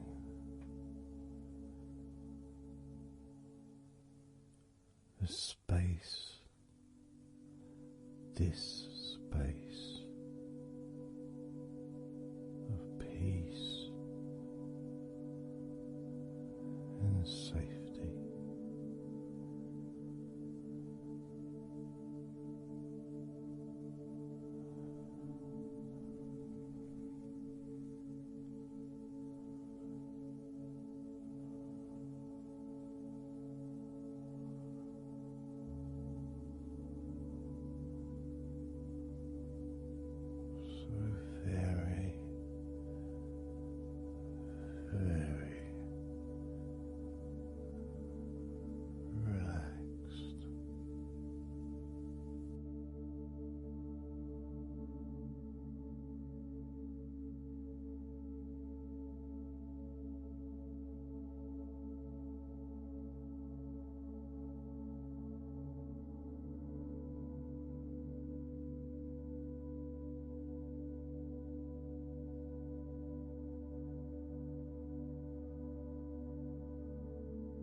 Letting go.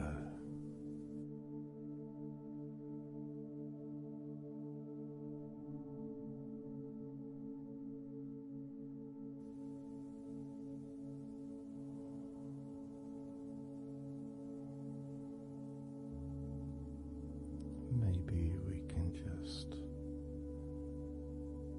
focus on the different parts of your body. Just to notice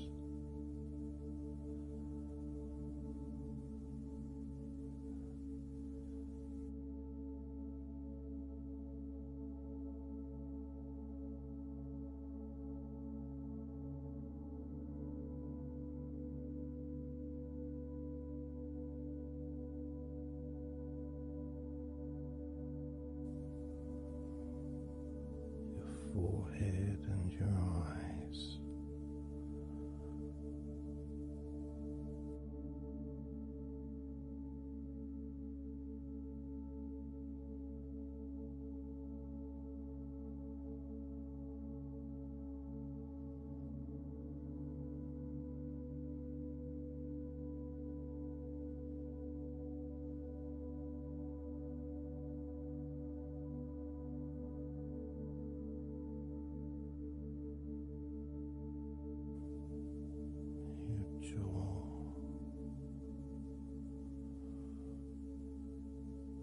So loose.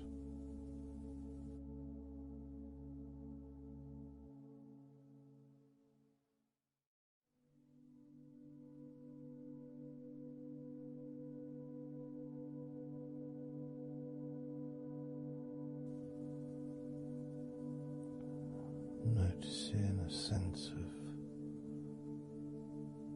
complete freedom.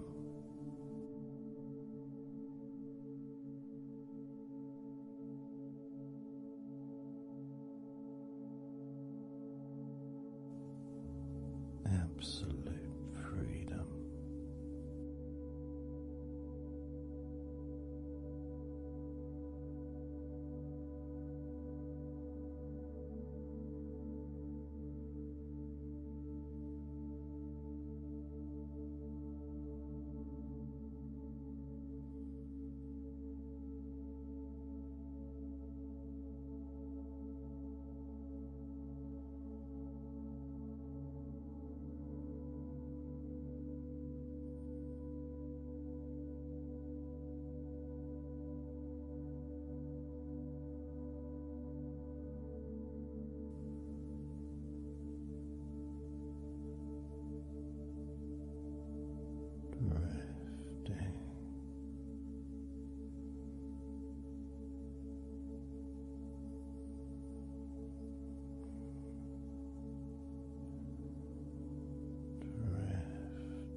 peace to breathe,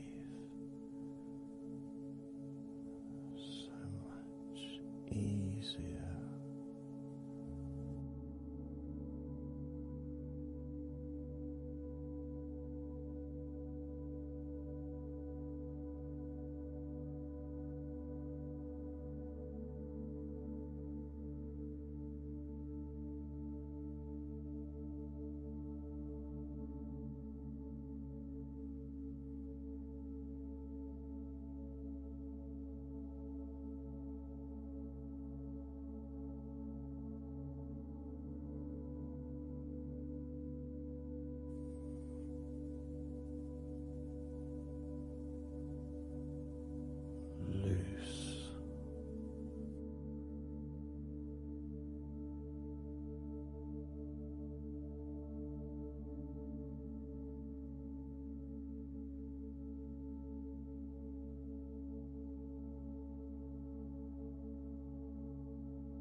Have noticed your mind drifting.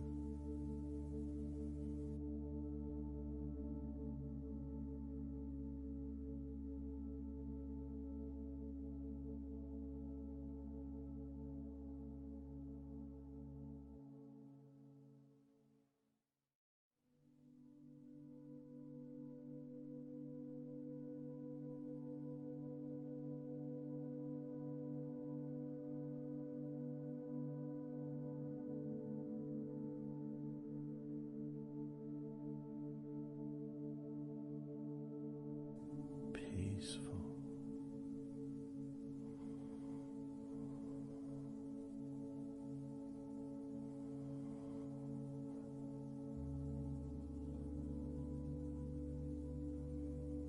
Moving even more deeply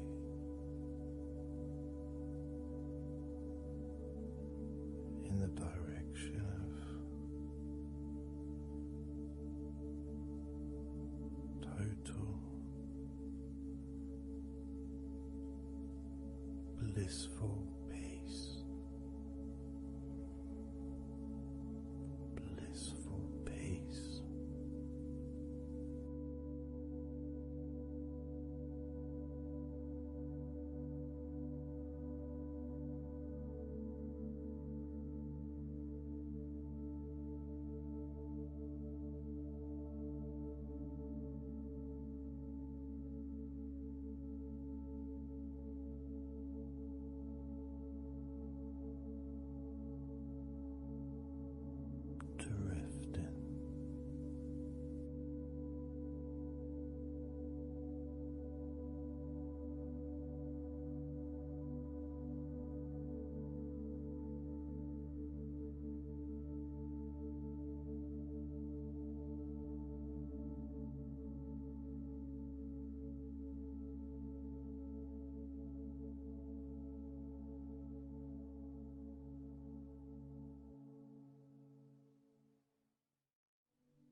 Total peace.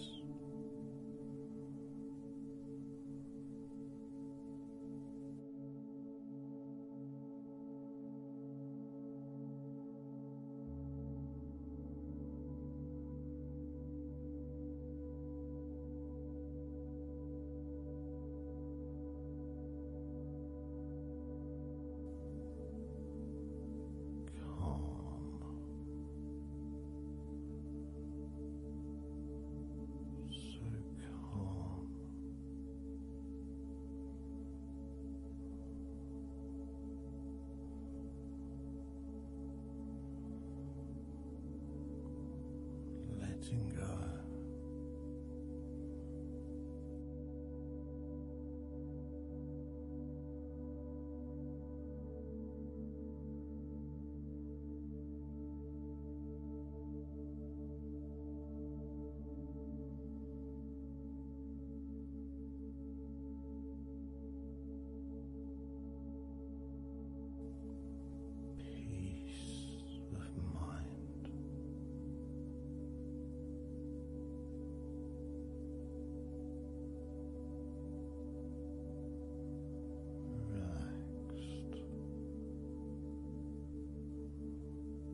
body.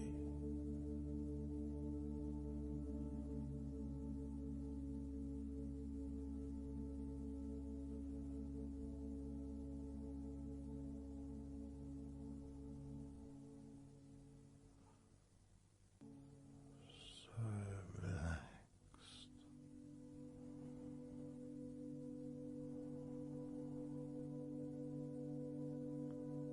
So relaxed.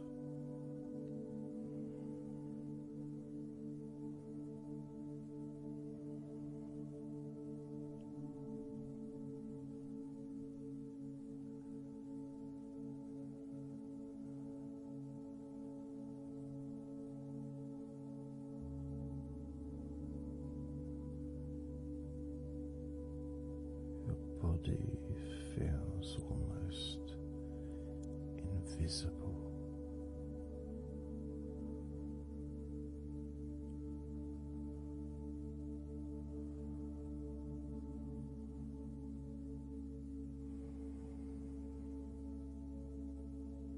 So very relaxed and peaceful.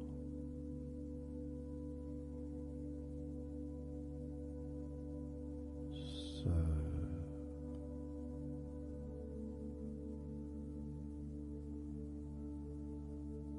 peaceful.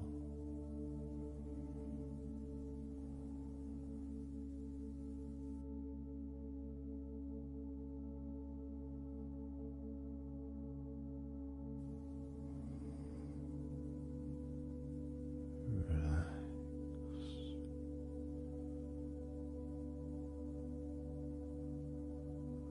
Let go.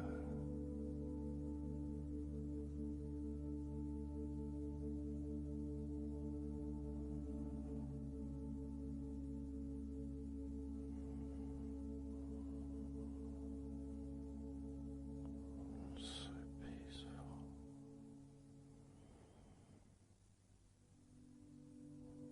So very, very peaceful.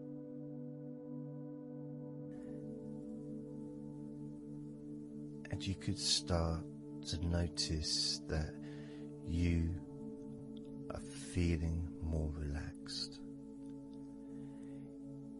Even though I've not purposely focused your mind upon that sense of physical comfort that is growing within you throughout your body. And your mind starts to slow down. And that could be almost in recognition of, I guess, my speech not being particularly fast.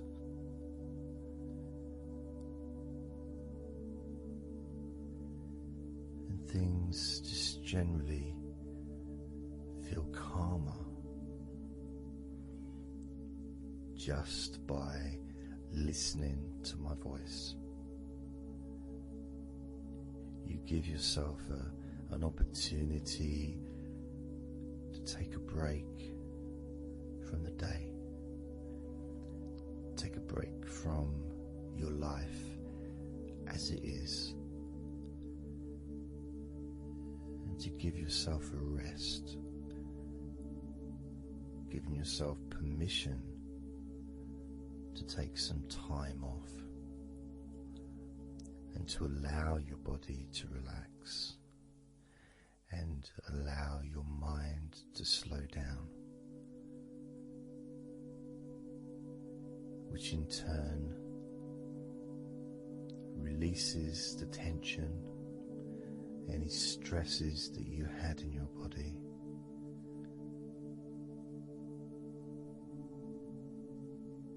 It's almost as if the parts of your body just open up, allowing the negativity out.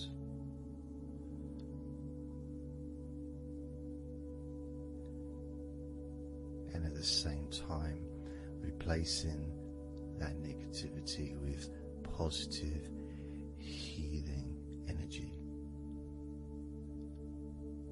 which then fills your body up, and your mind too also starts to appreciate those feelings of increasing confidence and an almost uplifting feeling, positive healing, an energy that spreads through your body like a wave of comfort. And all this comes from just allowing yourself a few minutes, maybe half an hour, however long you want it to be, to just rest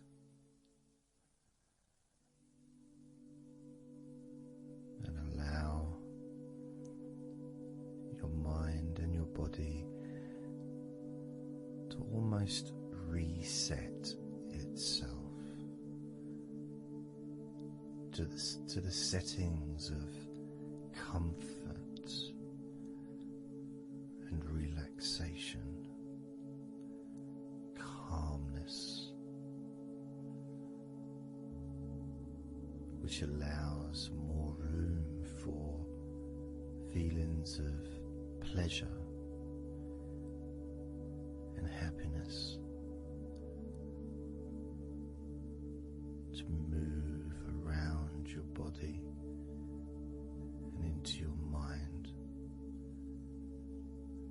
almost as if your mind and your body are syncing together, almost mirroring each other with that growing positivity and calmness. And it feels nice. It really does feel nice to know that you are the one that has allowed yourself to feel more comfort and to experience more of this deep relaxation spreading throughout your body.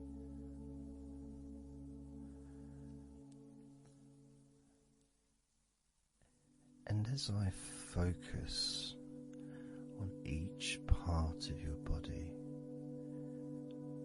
you can notice that that part becomes even more relaxed just by focusing on it. It becomes even more calm and comfortable just by focusing. And as I move down your body, starting at your head, the parts that you've already focused on will continue to relax deeply, and those parts that we've not yet focused on will just automatically release any remaining tension in anticipation of even more comfort about to come.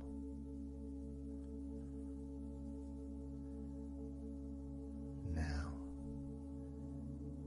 I'm going to start by focusing on your forehead, Just being aware of the feelings of your forehead and any background sounds like Mr. Herbert the Pigeon can just allow you to feel even more relaxed. It just means you're in the moment. This isn't a sterile environment. This is the world.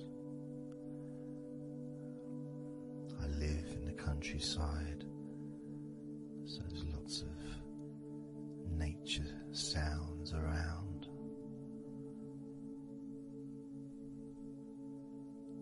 So as you focus on your forehead, just notice how it becomes even more relaxed as you focus only on my voice and that part of your body. Moving down to your eyes, focusing on your eyes, noticing how your eyelids feel so heavy, yet so light at the same time, and all the muscles around your eyes relaxing completely. Moving your focus down to your mouth, your lips, your tongue, your teeth and your gums, the whole of your mouth relaxing, calm and loose. As you focus now on your jaw, not just the part of your jaw near your mouth, your chin, but all the way up the sides of your face to your ears, that whole of your jaw, feeling more relaxed and calm.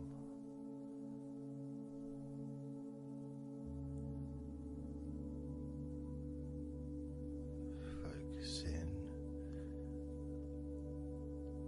on your neck, the front of your neck and your throat, relaxing and loose and calm. The sides of your neck, the right and left side of your neck, relaxed and loose and calm.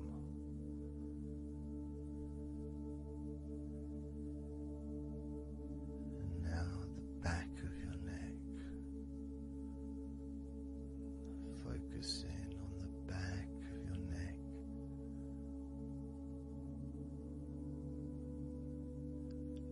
letting go of any tension that may have been there before, and enjoying that sense of increasing comfort and release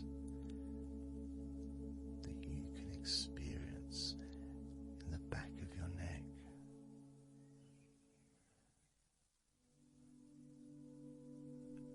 Moving down your back and moving either side of your spine, right from the top of your back all the way down to the bottom of your back.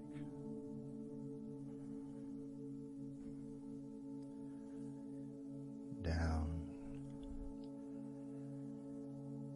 to your lower back,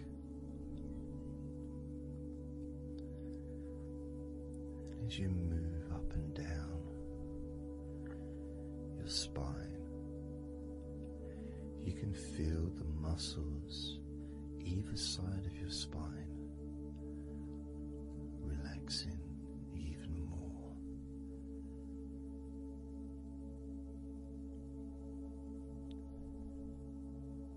And as those muscles relax, that sense of comfort starts to spread outwards from your spine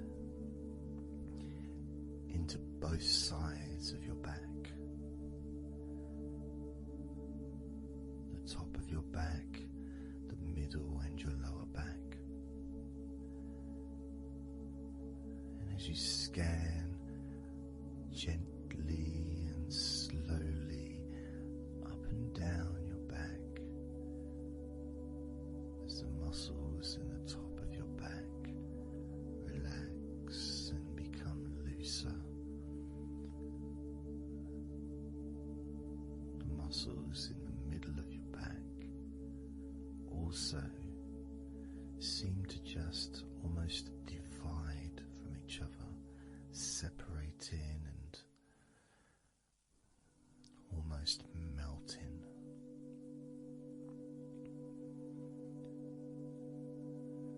And in your lower back, there seems to be an extra special feeling of comfort.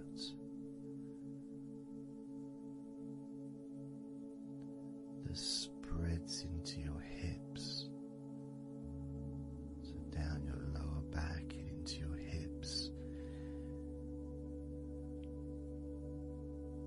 into the area where your coccyx are, and into your buttocks, and all those muscles that spread from your lower back into your hip area start to melt, start to really let go.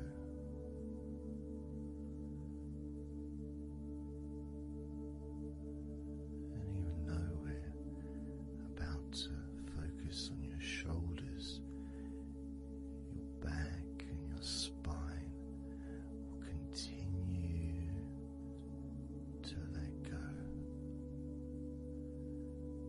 Continue to relax so calmly.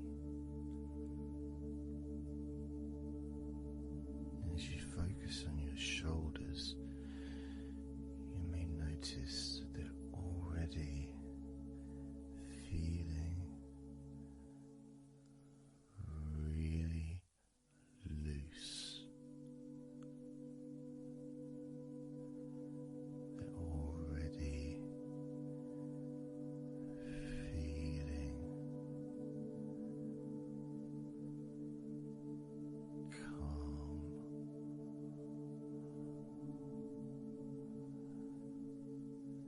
And that feeling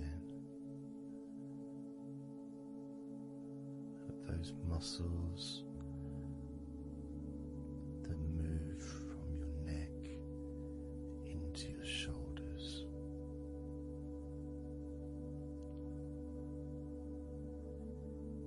feel so soft and gentle, so smooth,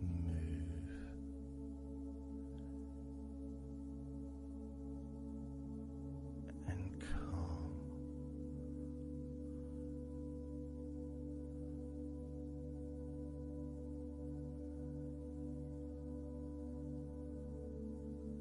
And the feeling in your shoulders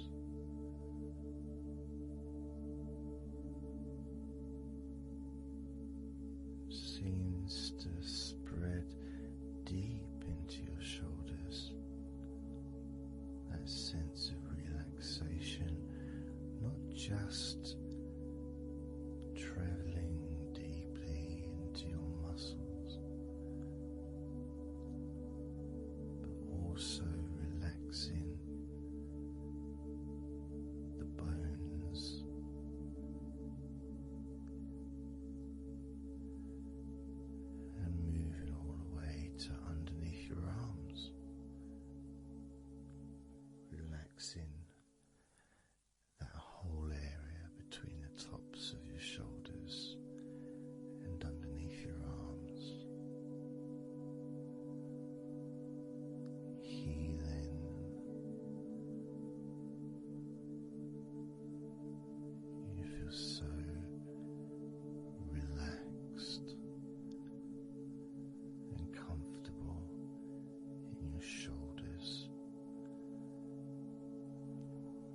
which sends that deep healing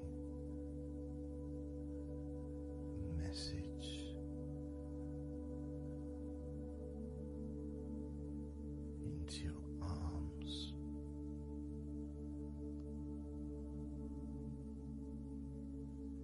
and you may feel almost as if your arms are not even there because they're so relaxed, so deeply relaxed.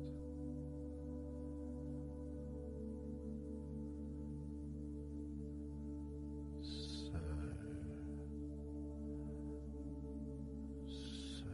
calm.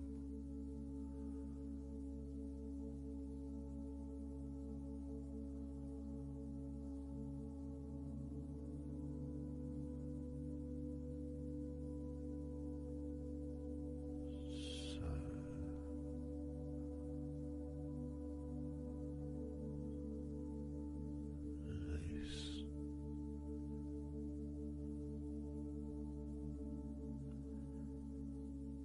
That feeling spreading all the way down your arms to your elbows, including your elbows.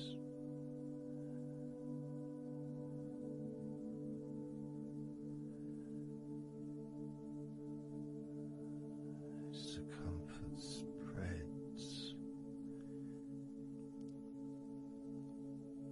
all the way into your wrists, your forearms and your wrists,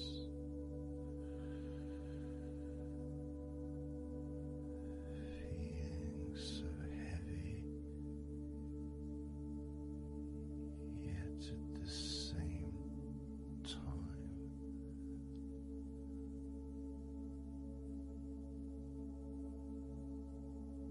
so light and gentle.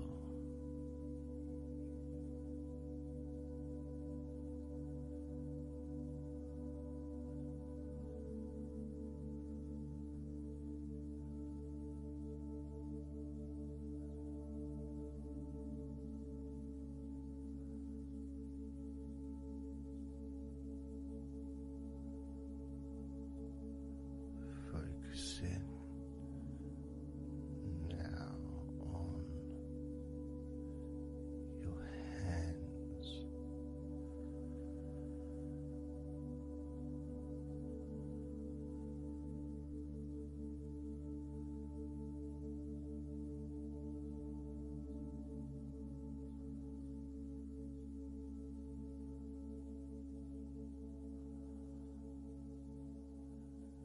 Your hands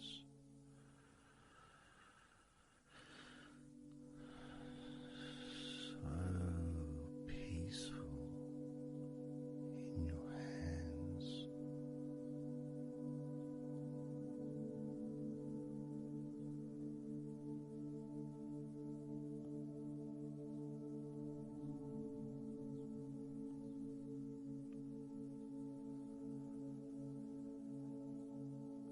There's a sense of real peace.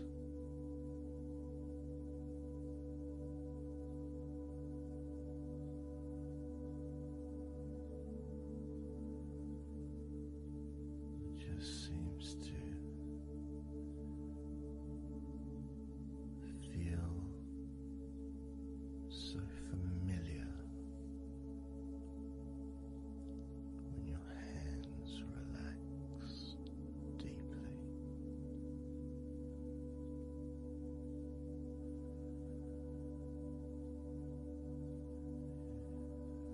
Feels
muscles in your thighs.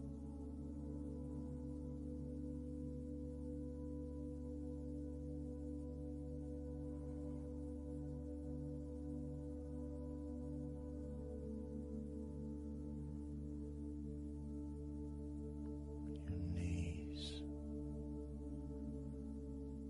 so relaxed.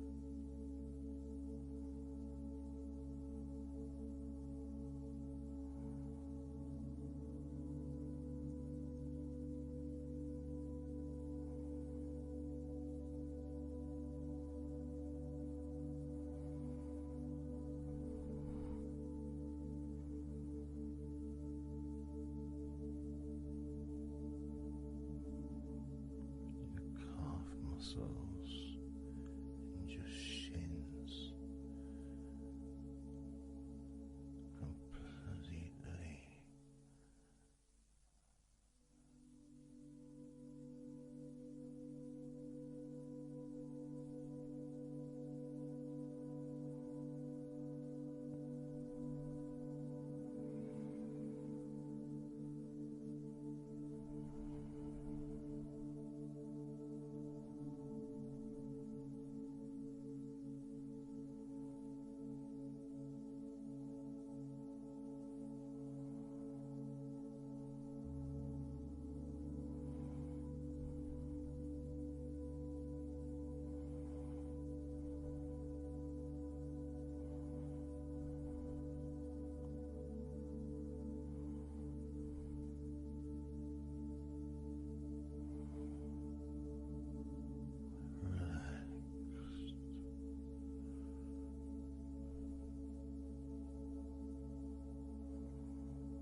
And the feeling in your feet,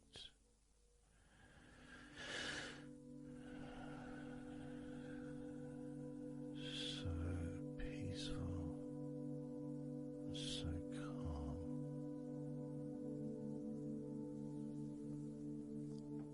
so peaceful.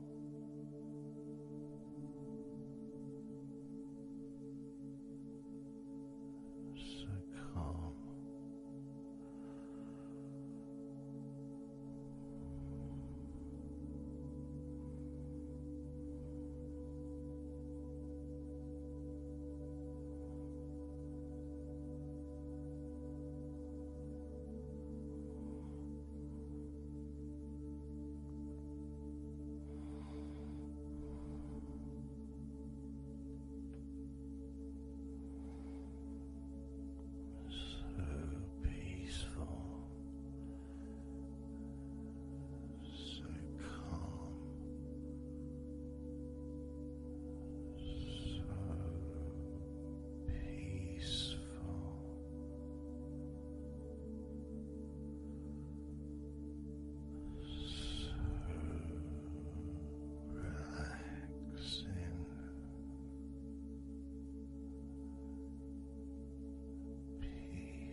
letting go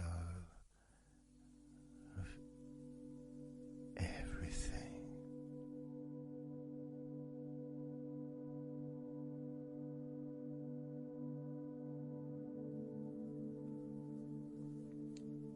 So I'm going to start counting down now from 20 down to 1.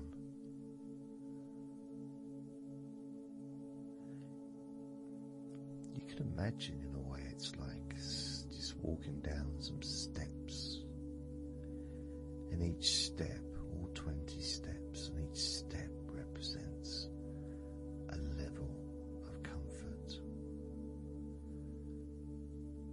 Each step represents a deepening of that comfort.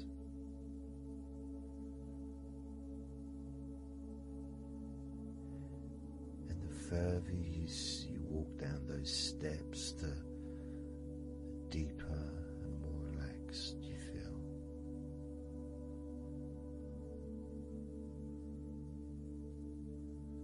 So, starting with number 20.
12.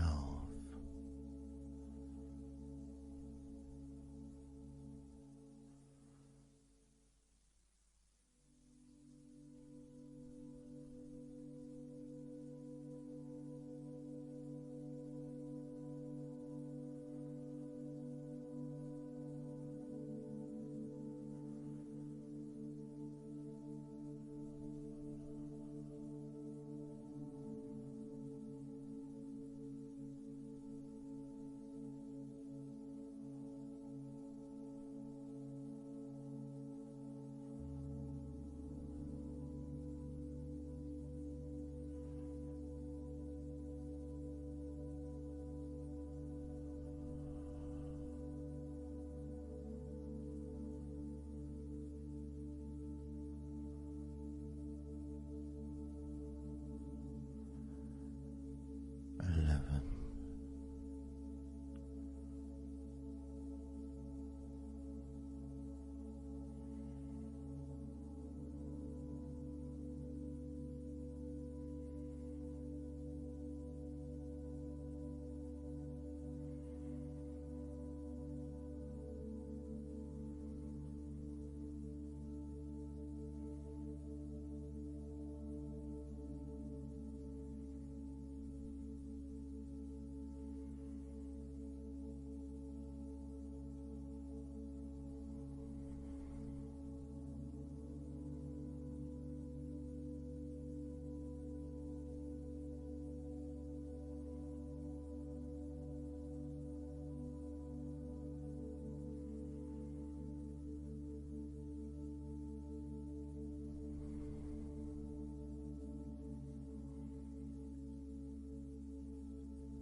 10.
9.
8. 7.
6.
5.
4. 3.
focus on your eyes.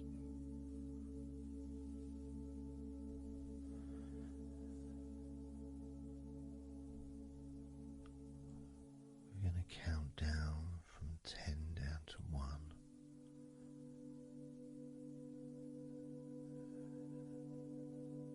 Focus in just on your eyes, your eyelids, the muscles around your eyes, your eyeballs themselves, that whole area that makes up your eye.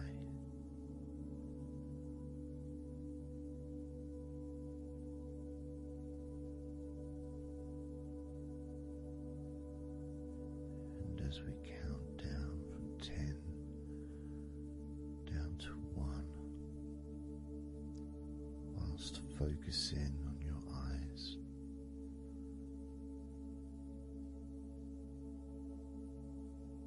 you will become twice as relaxed with each number counting down.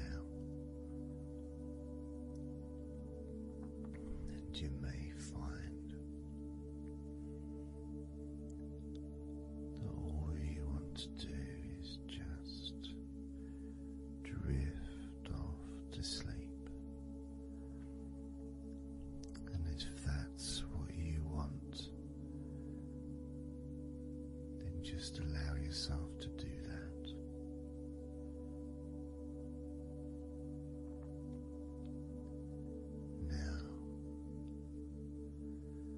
Focusing on your eyes, I'm going to begin counting down from 10 down to 1 right now.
So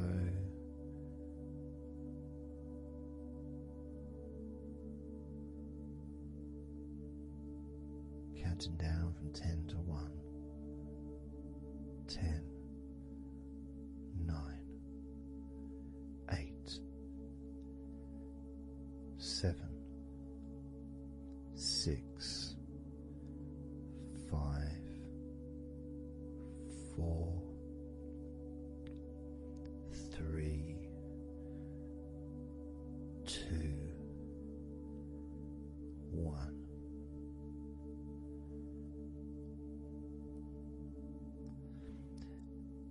And maybe that was a bit too quick in order to relax. Maybe it's a bit too fast for you to notice the calming of your body.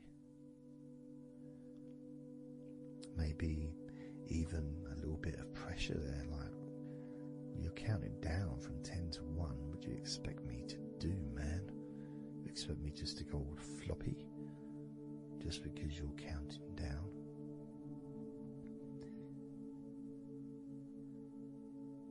We could try again, but this time I'll go a bit slower. This time, as you focus on the whole of your body before we focus on your legs, just notice how your body does start to feel more relaxed with every number that I count down. 10,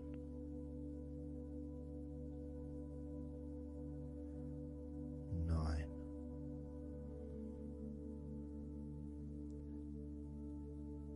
8,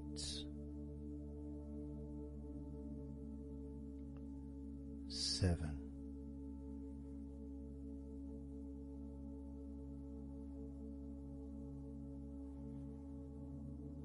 6,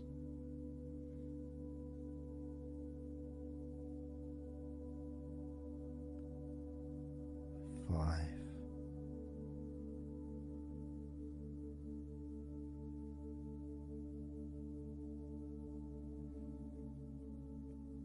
4,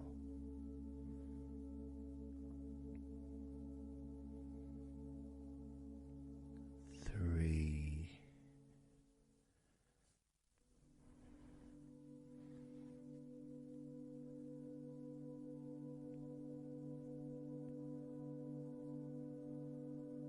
2,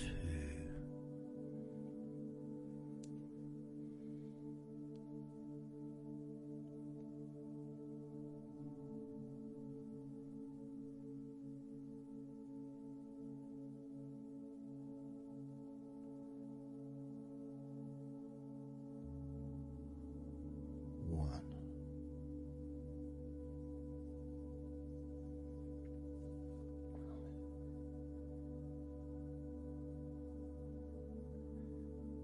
And just notice how you feel generally, how your body feels.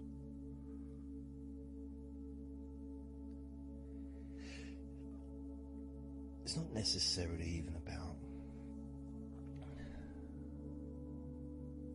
counting down from 10 to 1. It's that space that you have, that space between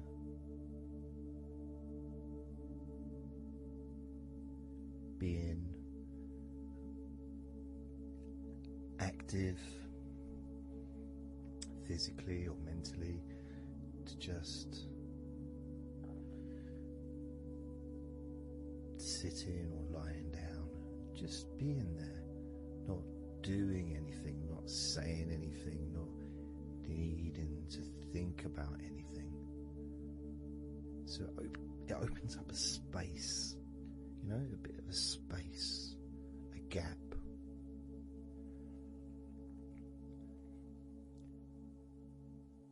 And the more I count down from 10 to 1, the bigger that gap becomes. So there's that gap of calmness, of comfort, relaxation.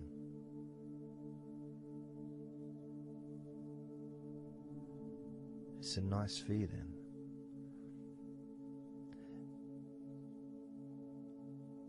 And it moves those stresses or discomforts physically or emotionally, moves them away.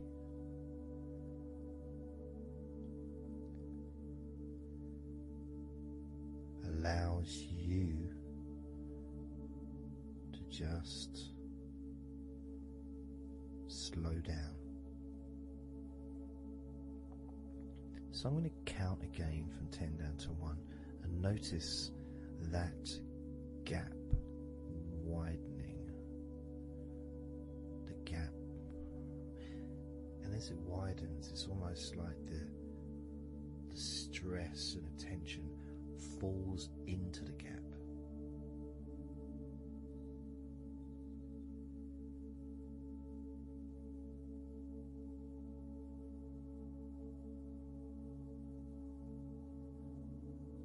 And gives you that distance, that space.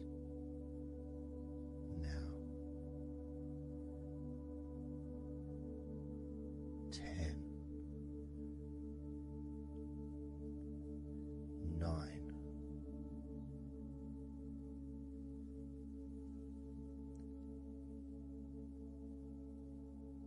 8,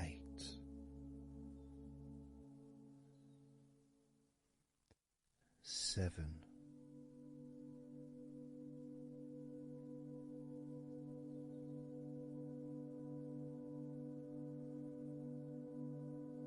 6,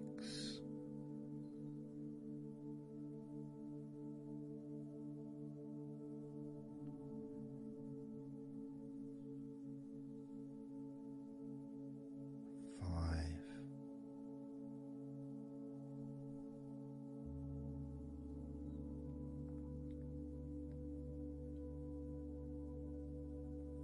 4,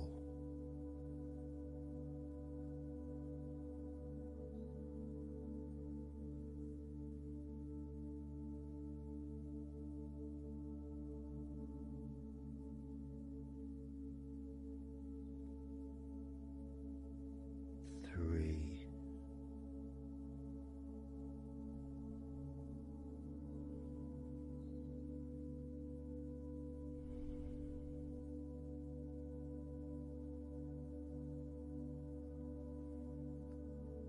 2,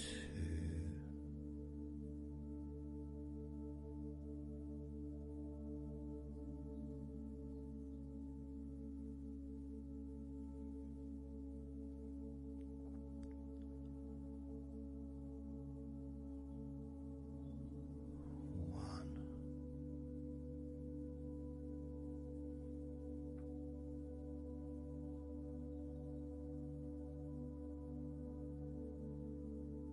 And how does your body feel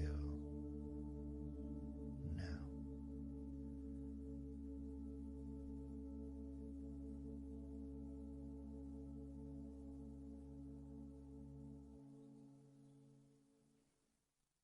Can you notice that you're feeling calmer?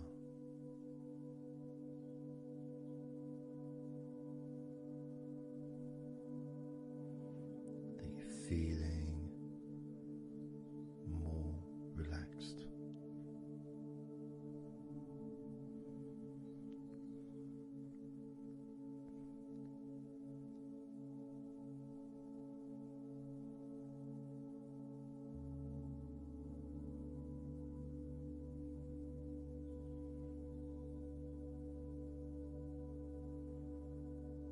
As we now focus on your legs, just your legs.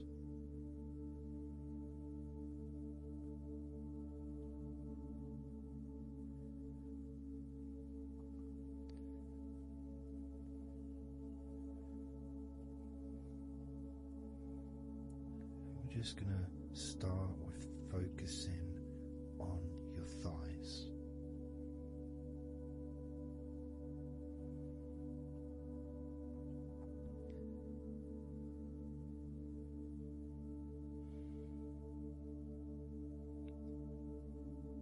Of course, it's not the most exciting thing to be doing, because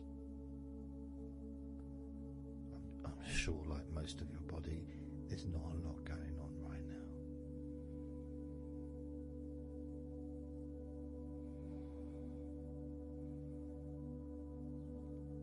Just focusing on the whole of your thighs,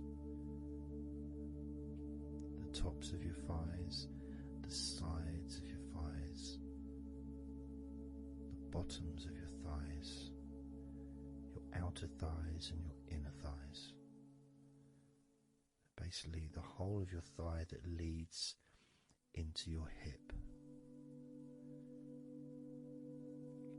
and then goes down to your knee joints. Now this is a big area. It's a very heavy area. It's very strong. Probably the strongest muscles in your body are in your thighs.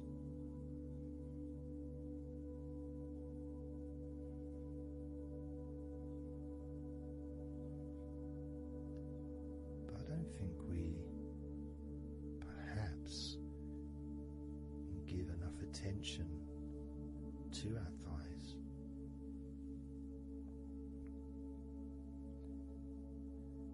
Perhaps we don't acknowledge how important our thighs are to our lives.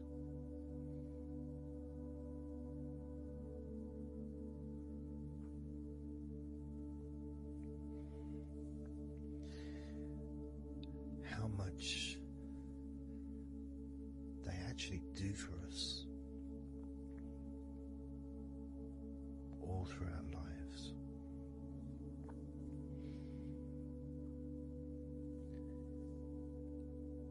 And it may sound really weird, but I think that all of our body parts, especially our thighs, need some TLC. A bit of love shown, a bit of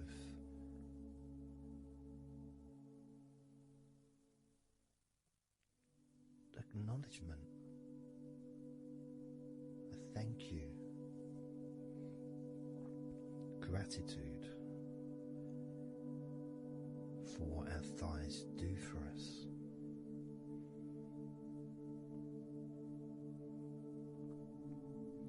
And I know this may sound a bit strange. Maybe you think, why am I? Surely I should be out in the garden hugging a tree or something. Well, it's hard to set a microphone up on a tree. That's why I'm doing this indoors, otherwise I would be outside hugging a tree. No, I can't see the television from the tree.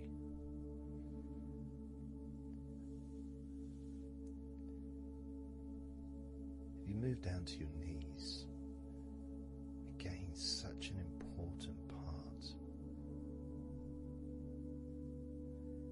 And I think we don't necessarily, I'll speak for myself here, I don't necessarily appreciate all that my knees do for me until I have a problem with my knee. So occasionally if I have maybe I bash it or it's aching for some reason, it's then that I realise how much it does. You know, the benefit of being able to use my legs without any kind of physical discomfort is a beautiful thing that's possibly not appreciated until it's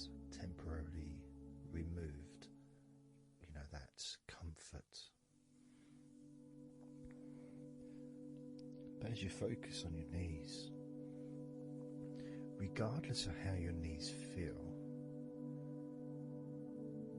you can have that sense of gratitude and love to your knees for all that they do for you.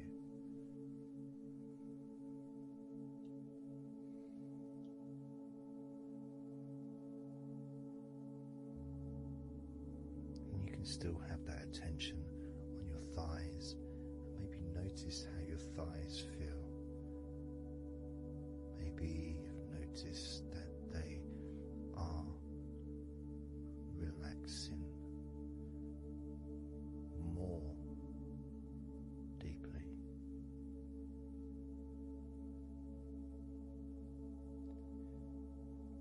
As you focus now on the bottoms of your legs, your shins and your calf muscles, and the bones between your knees and your feet, incorporating of course your ankles.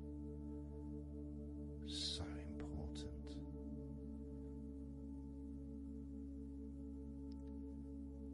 Anyone that's had even like the slightest sprain of an ankle knows how much we take our ankles for granted.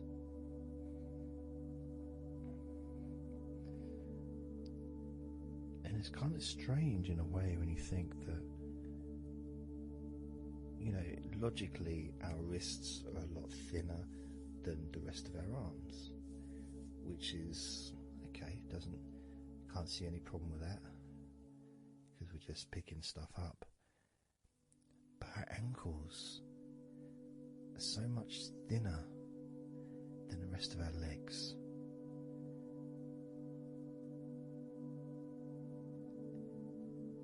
And from a physics perspective, or logical even, it doesn't really make sense that all this weight would ultimately be resting on your ankles, then leading to your feet.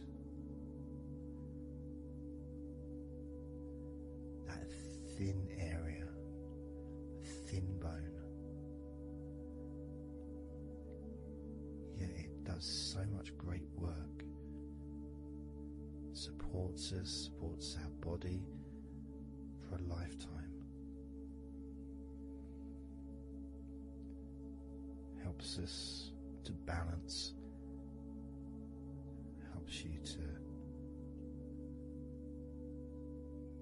get around and be mobile.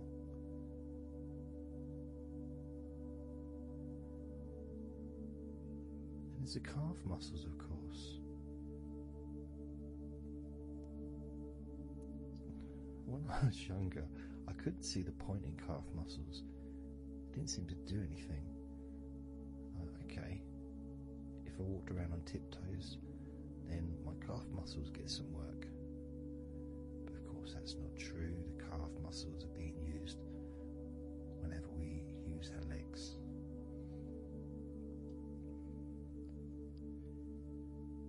And your shins,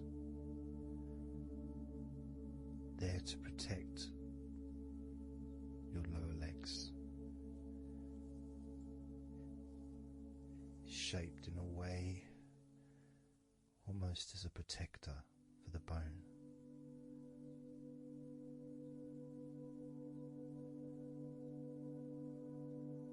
Leading, of course, to your ankles and your feet. But we're not going to focus on your feet, we're just going to focus on the legs. I realise that now that I've mentioned your feet, you're probably focusing on them anyway, so maybe I should focus on your feet a little bit.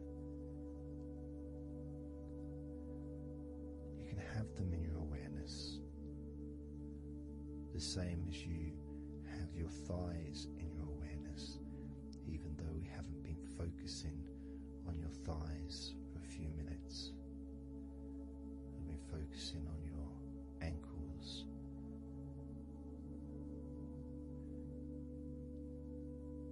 there's still that sensation of comfort in your thighs. And there's that movement of energy, because the thighs hold lots of different sensations. Of course, there's the muscles, the big, strong muscles that we have in our thighs.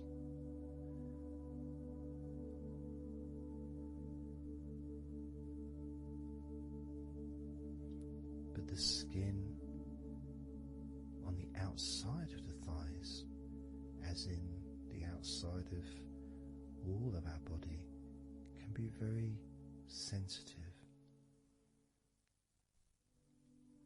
Sensitive to the touch, sensitive to temperature.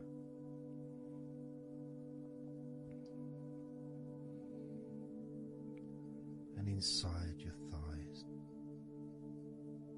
the bones, there's the muscle, there's the blood vessels, the arteries. So all this stuff, it's inside your thighs. And I guess sometimes it'd be nice if you could actually put your fingers inside your thighs and massage.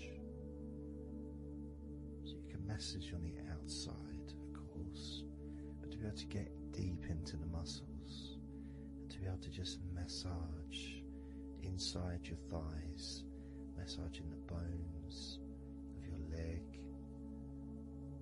massaging all the veins, and just gently healing your thighs. And you can move down, massaging inside your knees, just massaging those bones, but with healing fingertips, spreading that healing energy deep into the joints of your knees.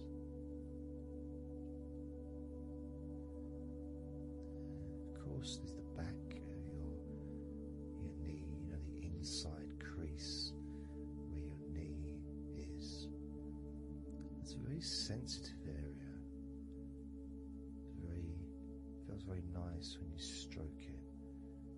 That might be because it's an area that's not really touched very often. It's almost like a hidden part, that crease in your legs. It's almost like a part that has a sensitivity which is a little bit different.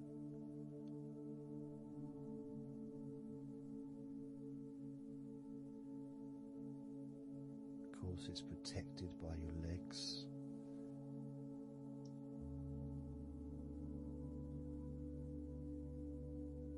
So you can imagine putting your fingers into that crease in your legs.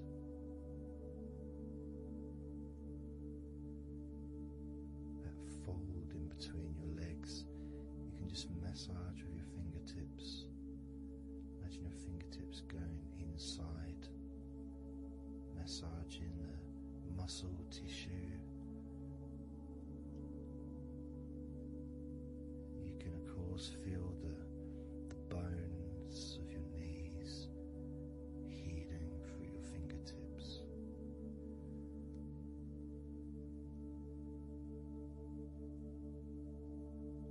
And then as you go down to your calf muscles, now that's a part I'd like to be able to really put my fingertips deep inside my calf muscles, massaging every single tissue of that muscle, healing every part.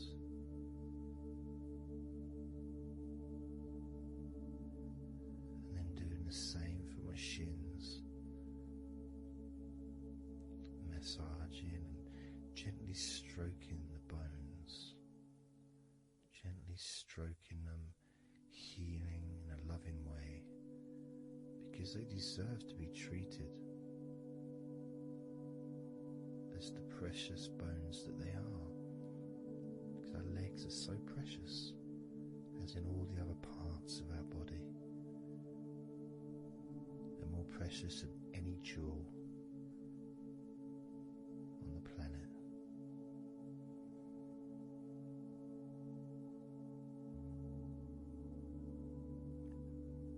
And when you start to think about your legs in this way, it can change your perspective. It might sound a bit silly to start with, the idea of having love for your legs, showing appreciation for your thighs, wanting to be able to put your hands in your thighs and massage the muscles and the bones, and to get your fingers deep in there, releasing all tension, just to show how much you care about your legs, how much you care for what your legs do for you regularly. Your knees, your calves, your ankles, the strength of your ankles, considering how thin they are compared to the rest of your legs, especially your thighs. Yet they're so strong, so flexible, absolutely amazing things. Your ankles are truly a gift because of what they do for you.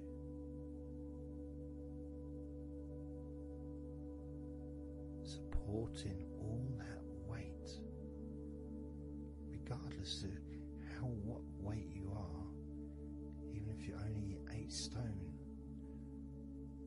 it's still a lot of weight for these little ankles.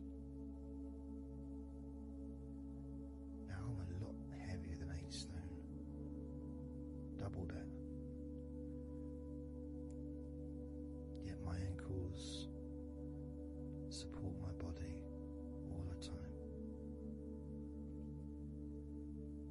Although they do give off a sigh of relief when I sit down. As in fact my whole legs do. My feet also go whew, and my toes clap. They're so happy.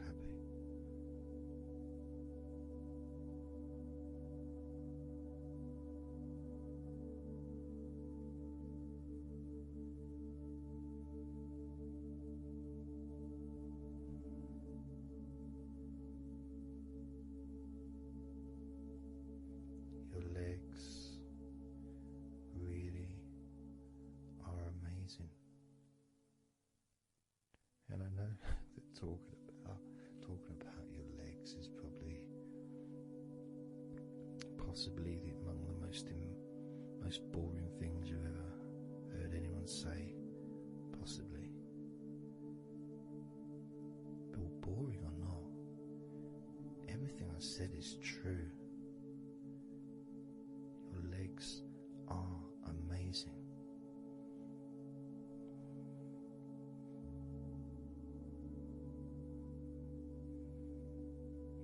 Your legs deserve not just respect,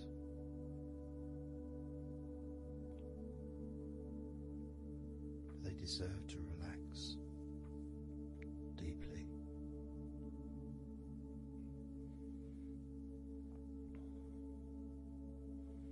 They deserve to take some time out of the day to just let go completely.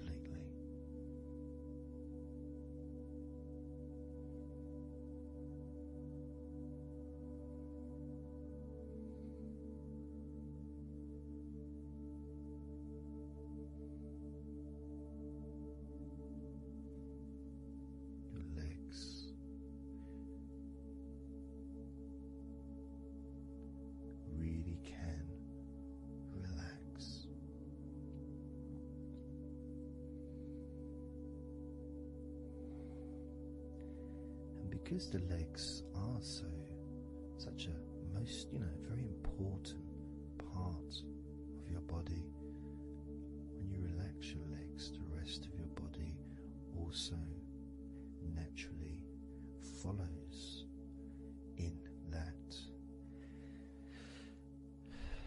journey of comfort.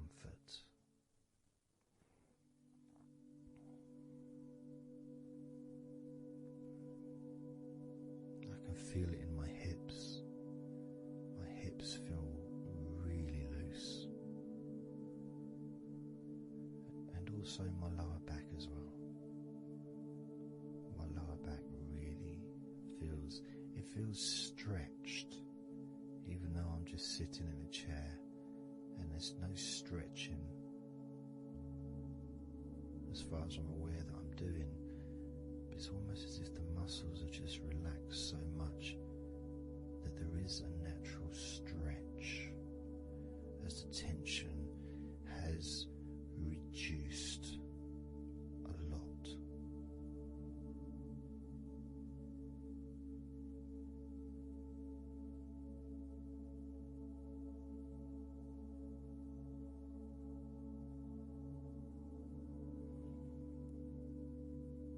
And I'm now going to count down from 10 down to 1.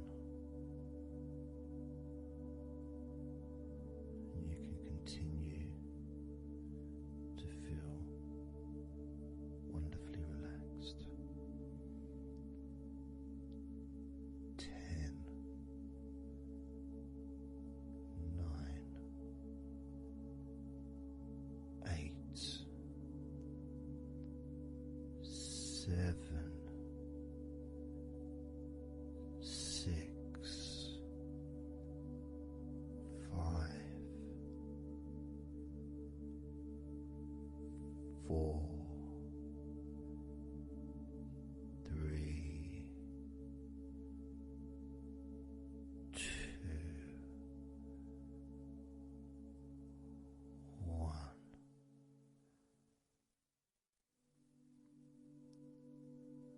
Relax.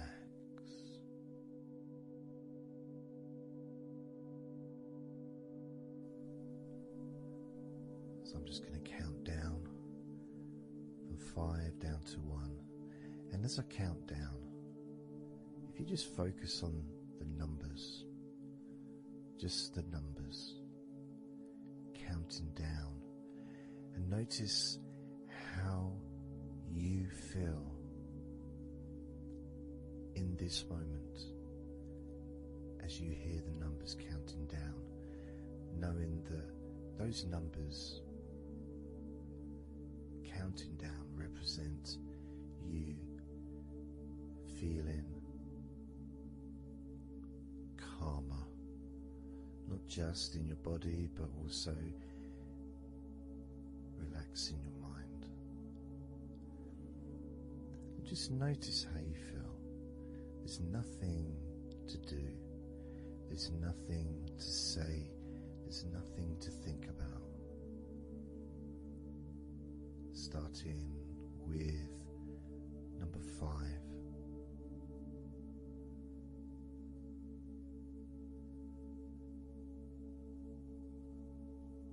4.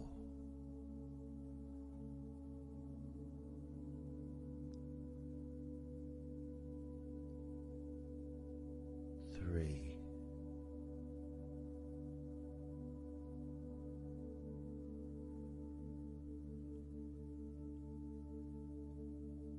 2.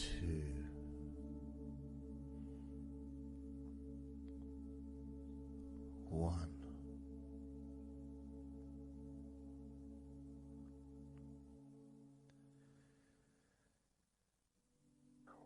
And as you notice the gradual letting go of the tension in your body,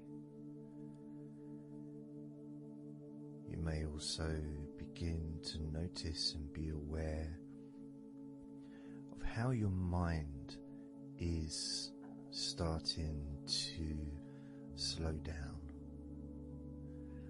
At this is just a natural thing that happens. It's not really a special procedure. It's just natural, because as your body relaxes, your mind also starts to relax. And the more your mind relaxes, the more your body relaxes. It's just a continuous circle of relaxation.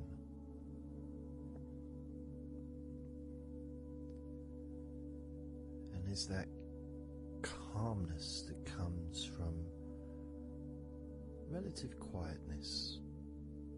You know, even if there's background sounds, either your side or mine, it's still going to be quite calm. You know, you haven't got the television on, there's no music in the background, unless you're listening to the recording with music, of course. You're very likely not going to be sitting in a room with other people. Of course you might be, but generally it's more ideal if you can do this on your own. So, no distractions.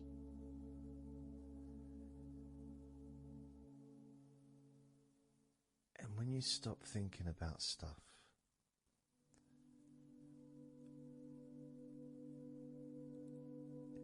relaxation automatically rises.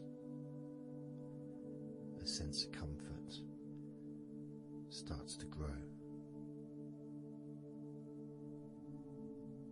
And without trying to build it up into something fantastical or something magical, this is just a natural process, something that's easy to accomplish. In fact, it's almost, the sense of relaxing completely happens really when you put no effort into it. It's not something that you can really force. It's something that happens naturally, and part of the process of this recording and others is simply to allow you to take advantage of this space, this time, to just let go, to just be here, to be in tune with how you feel.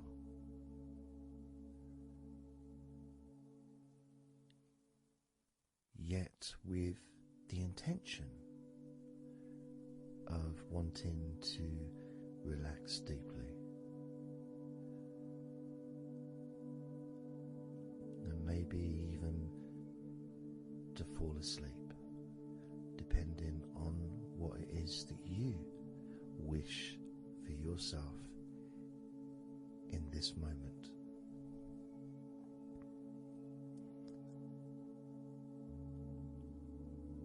As we know, relaxing is the majority of the process of falling asleep. The actual falling asleep part is the tiny bit at the end. The deeper relaxed you become, the easier you find yourself drifting.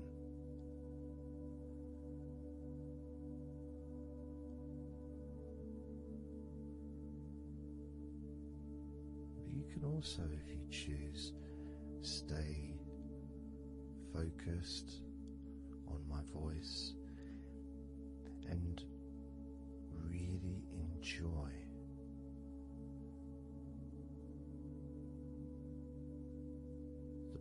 process of gradually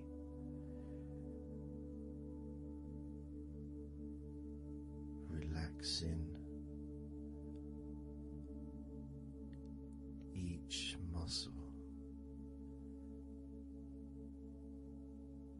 in your body, effortlessly.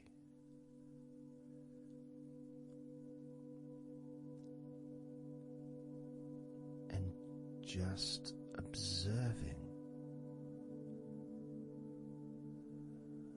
the sensation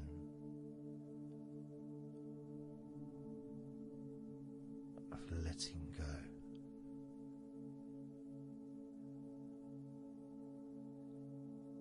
Completely.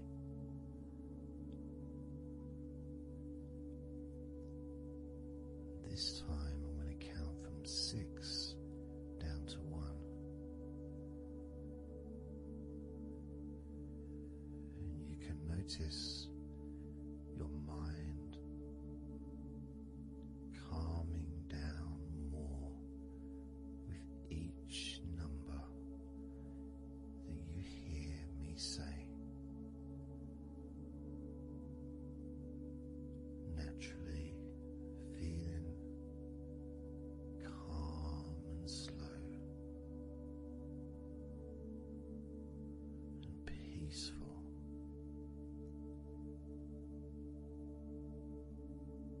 6.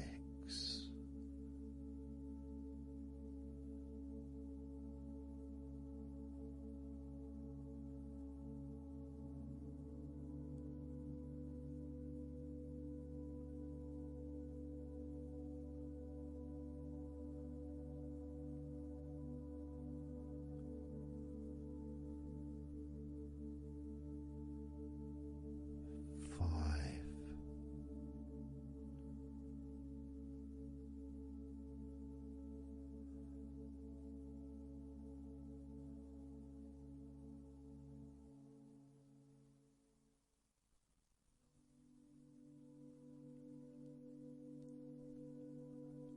4.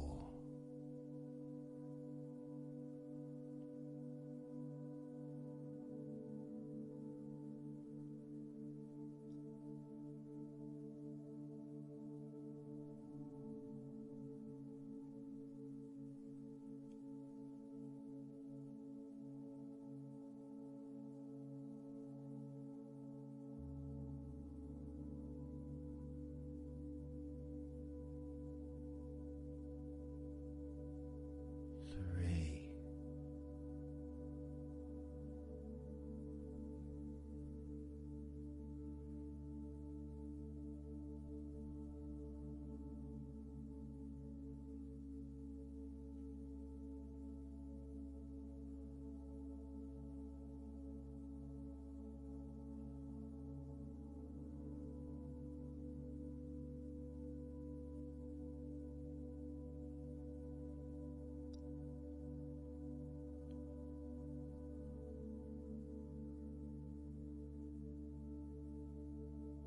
2.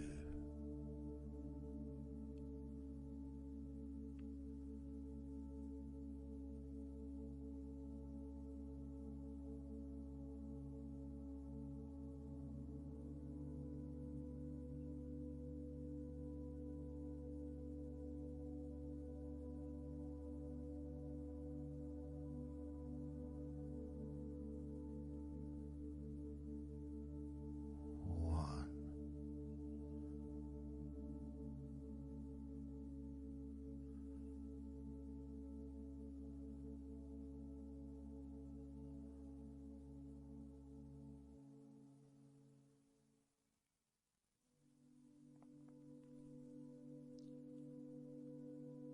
Being aware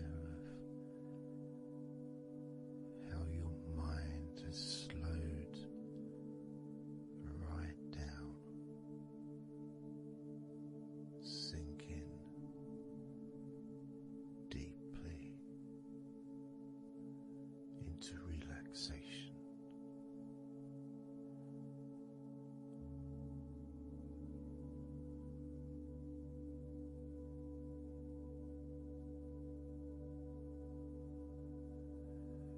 as you focus on your mind, you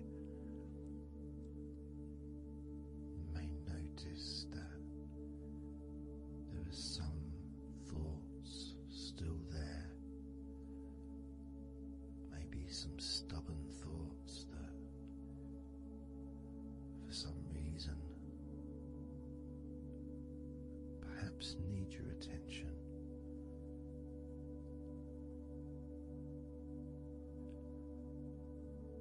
So what you can do is send love to those thoughts. Sprinkle those thoughts with love, like little petals from a flower. Just sprinkle it over them. Petals filled with love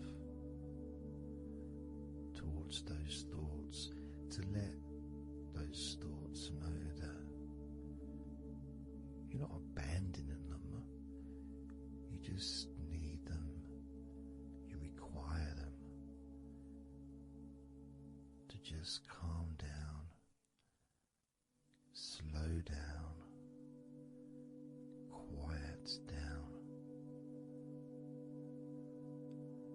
for now.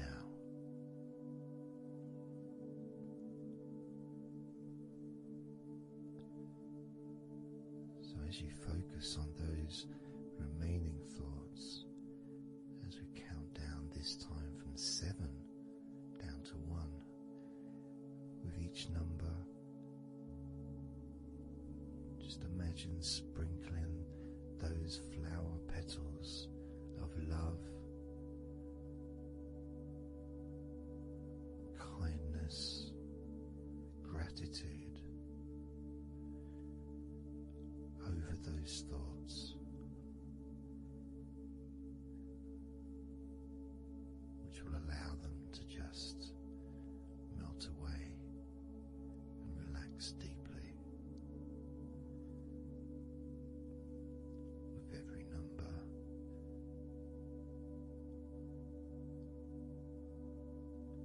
those thoughts will become more and more relaxed.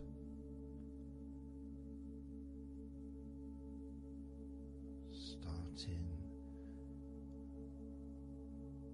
with number 7.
Notice how relaxed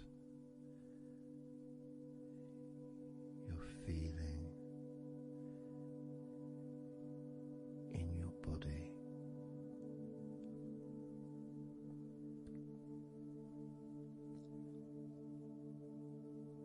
We're going to focus on your hands.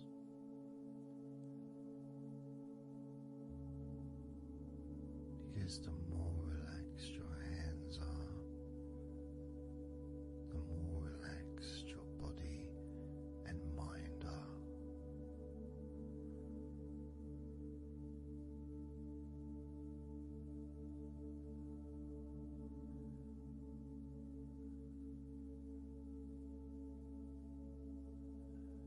And as you focus on your hands and your fingers,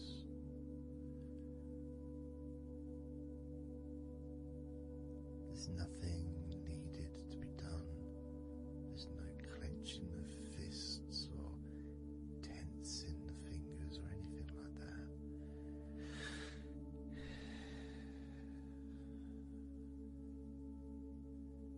It's just noticing and focusing on your hands.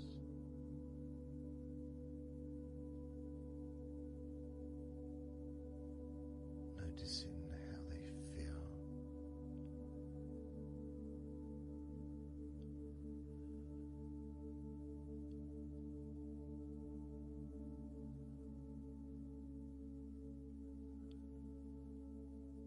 Because the more relaxed your hands feel, the calmer your mind feels, and the more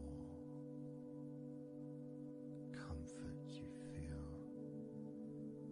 throughout your body.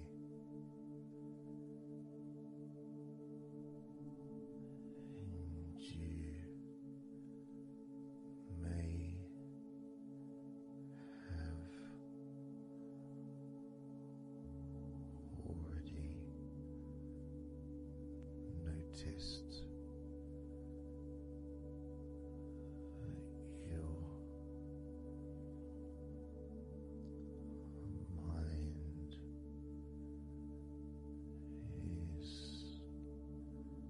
is starting to drift.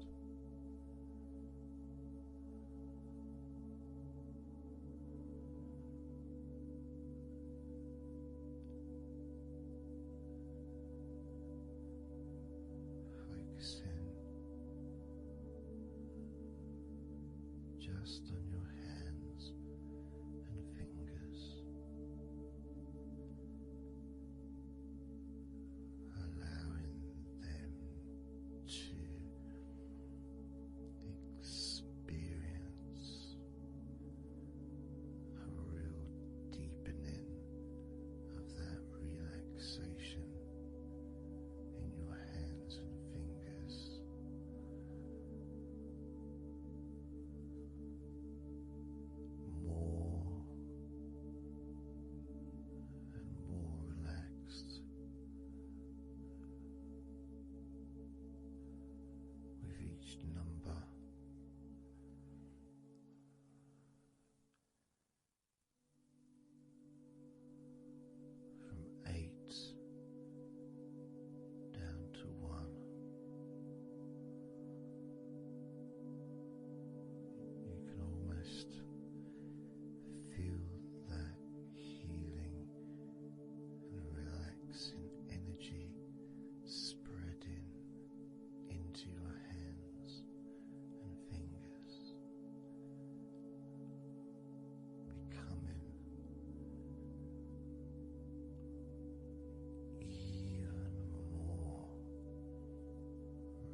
7.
Just being here now.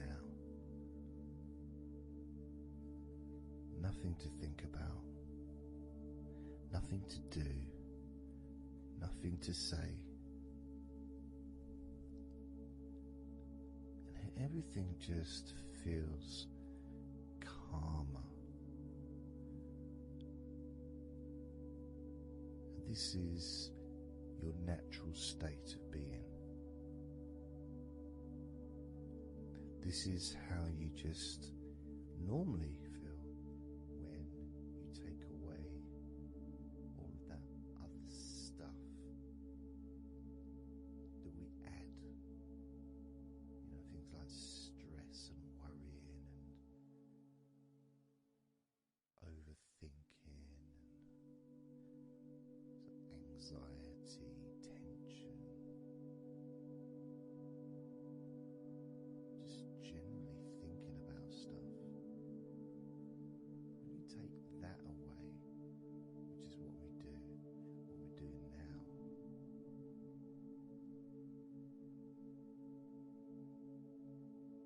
you're left with a real sense of peacefulness, which comes to you very quickly.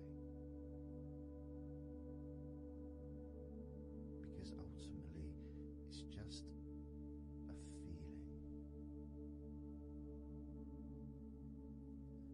feeling of comfort. It's almost as if you've gone inside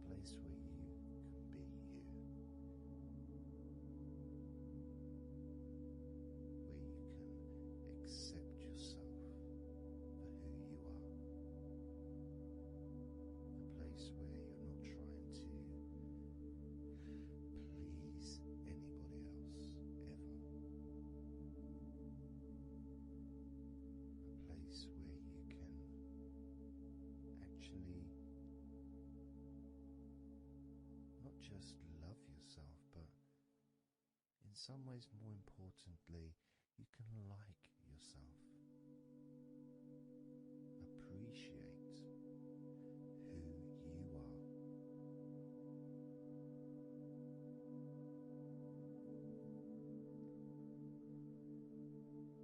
That sense of gratitude is in the air all around you.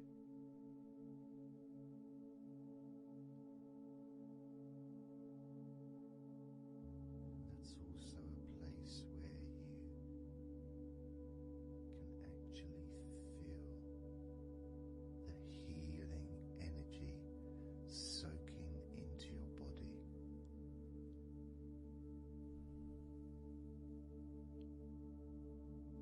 Healing energy soaking into your body. And that healing energy spreads through your veins, traveling to each and every single part of your body.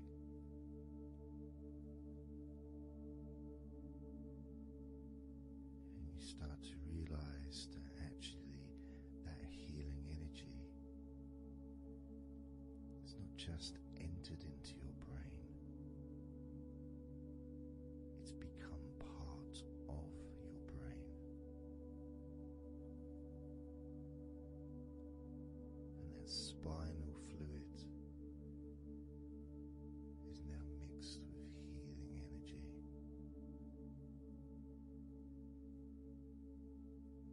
Not just allowing you to feel so much more relaxed and healthy in this moment, but also you start to realize that actually what's happening now with that healing, relaxing energy spreading through your body is actually changing your life.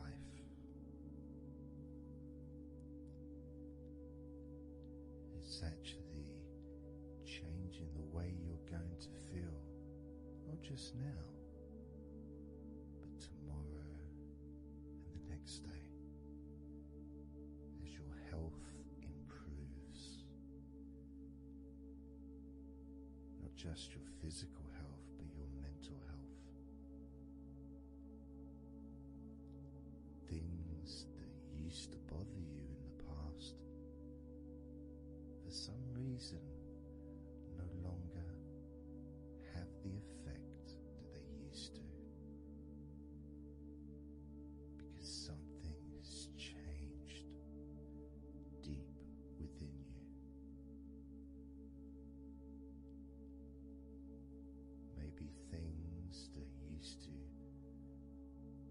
cause you to feel anger no longer have that power to control you the way they seemed to be able to before. As you realize that you're the one who decides what affects you. You're the one who decides to feel relaxed and calm when you choose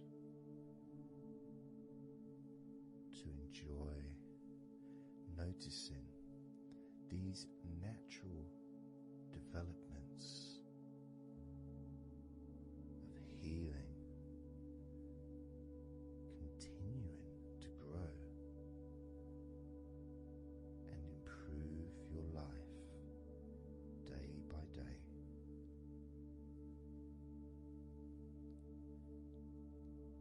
Including, of course, your ability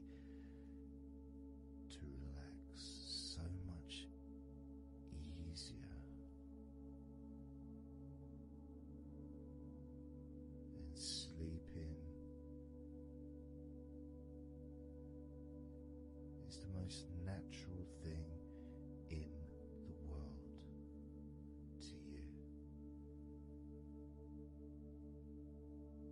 because falling asleep is something that you've done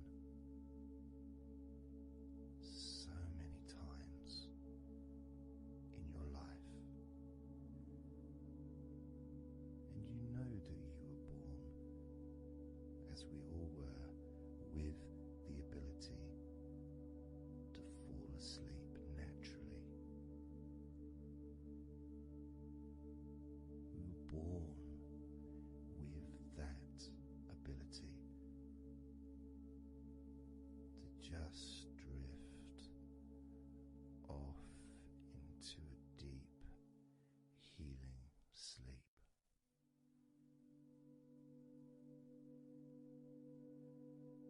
Even when we're kids, sometimes we'll fall asleep when we don't even want to. We try to stay awake. Maybe it's a birthday in the morning, or it's Christmas or holiday or something we look forward to. We don't want to go to sleep. But the more we want to stay awake, the more we just start to drift. And the more you fight drifting, the more you try and stop yourself from drifting asleep, the deeper and stronger that drifting becomes.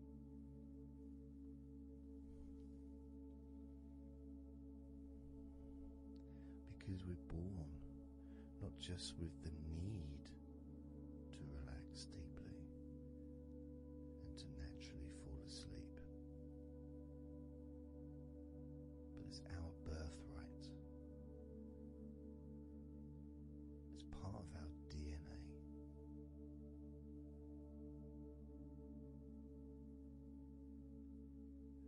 And sometimes as we get older in life, perhaps at times we have forgotten that relaxing completely is not only a wonderfully pleasant experience,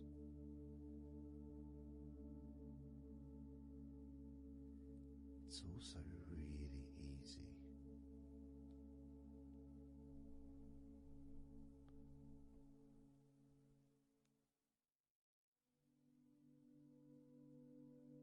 It's very, very easy to let go, because that's all it is. It's just deciding to let go.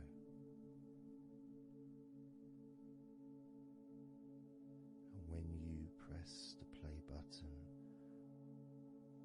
on my recordings, you have given permission for my voice to relax you. When you press that play button, you have given me permission for my words to affect you in a positive, only a positive way,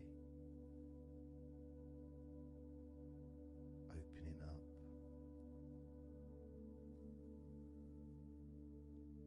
your mind to useful and healing suggestions that can have such an amazing effect on how you feel right now, as well as those changes that continue long after the recording ends, those changes within you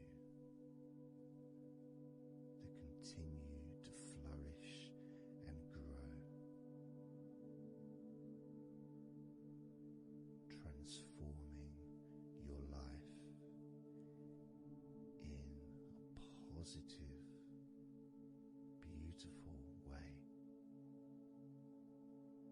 allowing you to move forward in your life in the direction that you choose for yourself.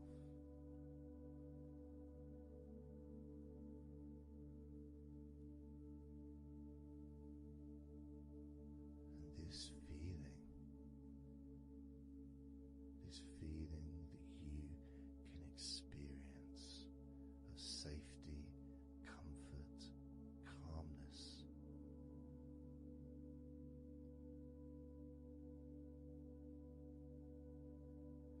just feels so nice.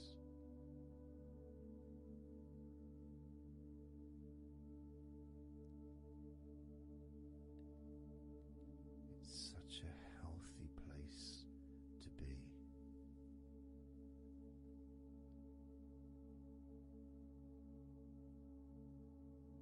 And that positivity grows within you.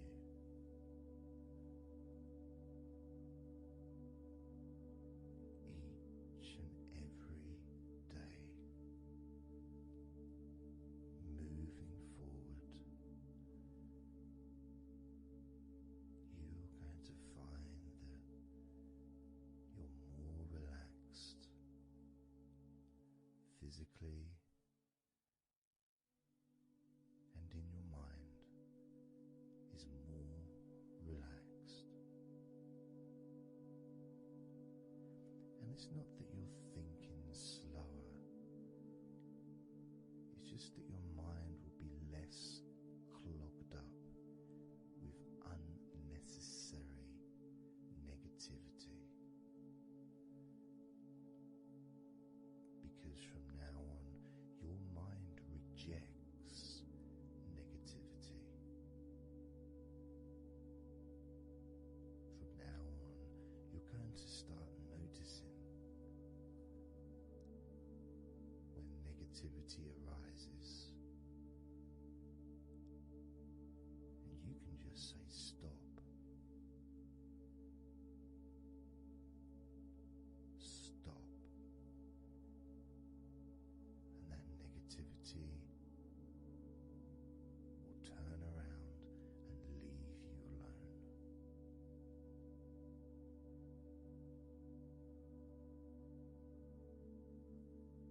Stop. And that negativity will disappear.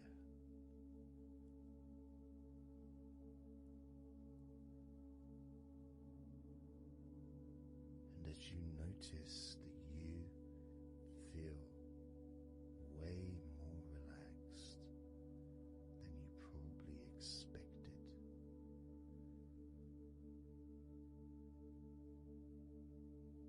you can now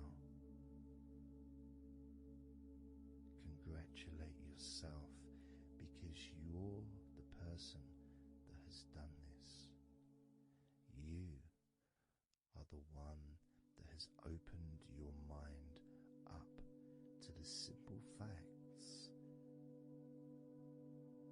that you can feel more relaxed in your body and in your mind.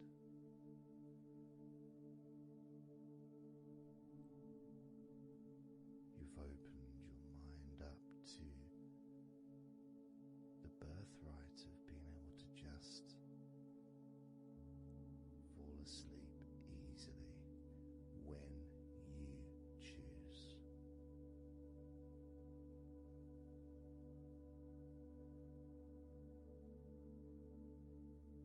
And that's a nice feeling, don't you think? Feels nice, doesn't it? To feel calm with all that healing energy spreading through your body and your mind.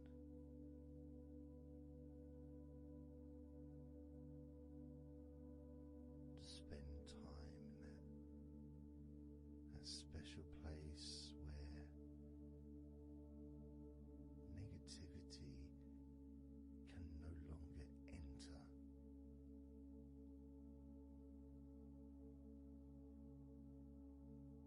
negativity is banned, it's barred, it's not allowed entry. It doesn't deserve to be here, doesn't belong here. Negativity has no place in your life.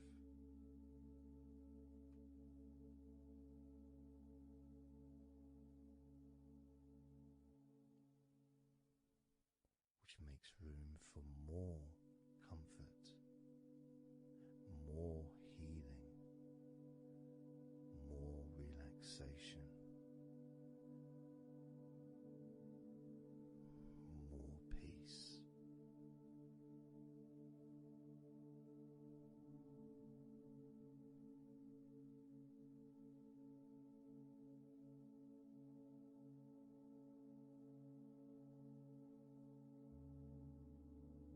It feels nice, doesn't it? To just let go of everything.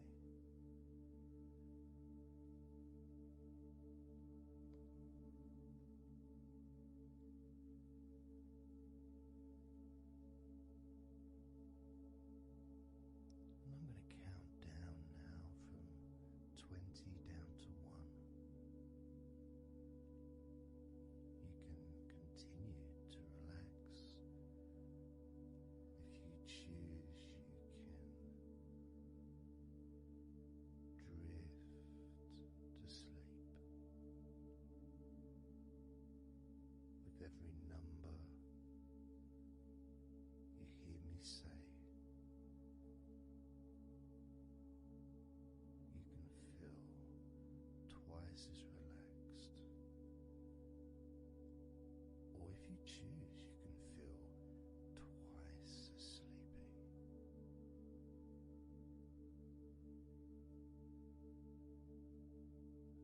Now,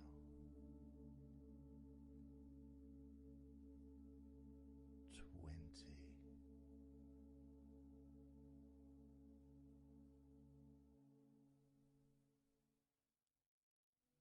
19.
yourself permission to take a break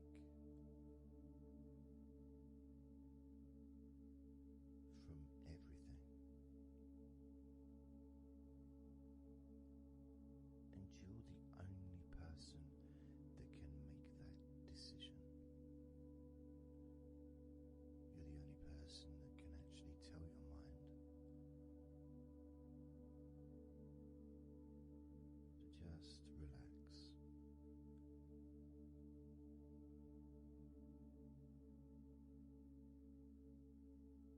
To just take some time off.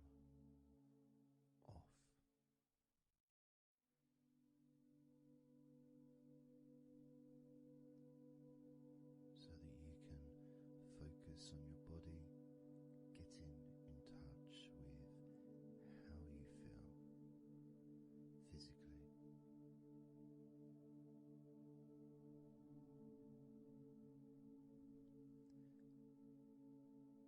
And in the process of this body scan, where you focus on different parts of your body,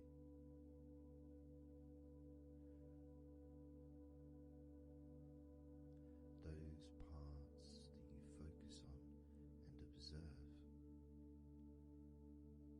even though you're not purposely requesting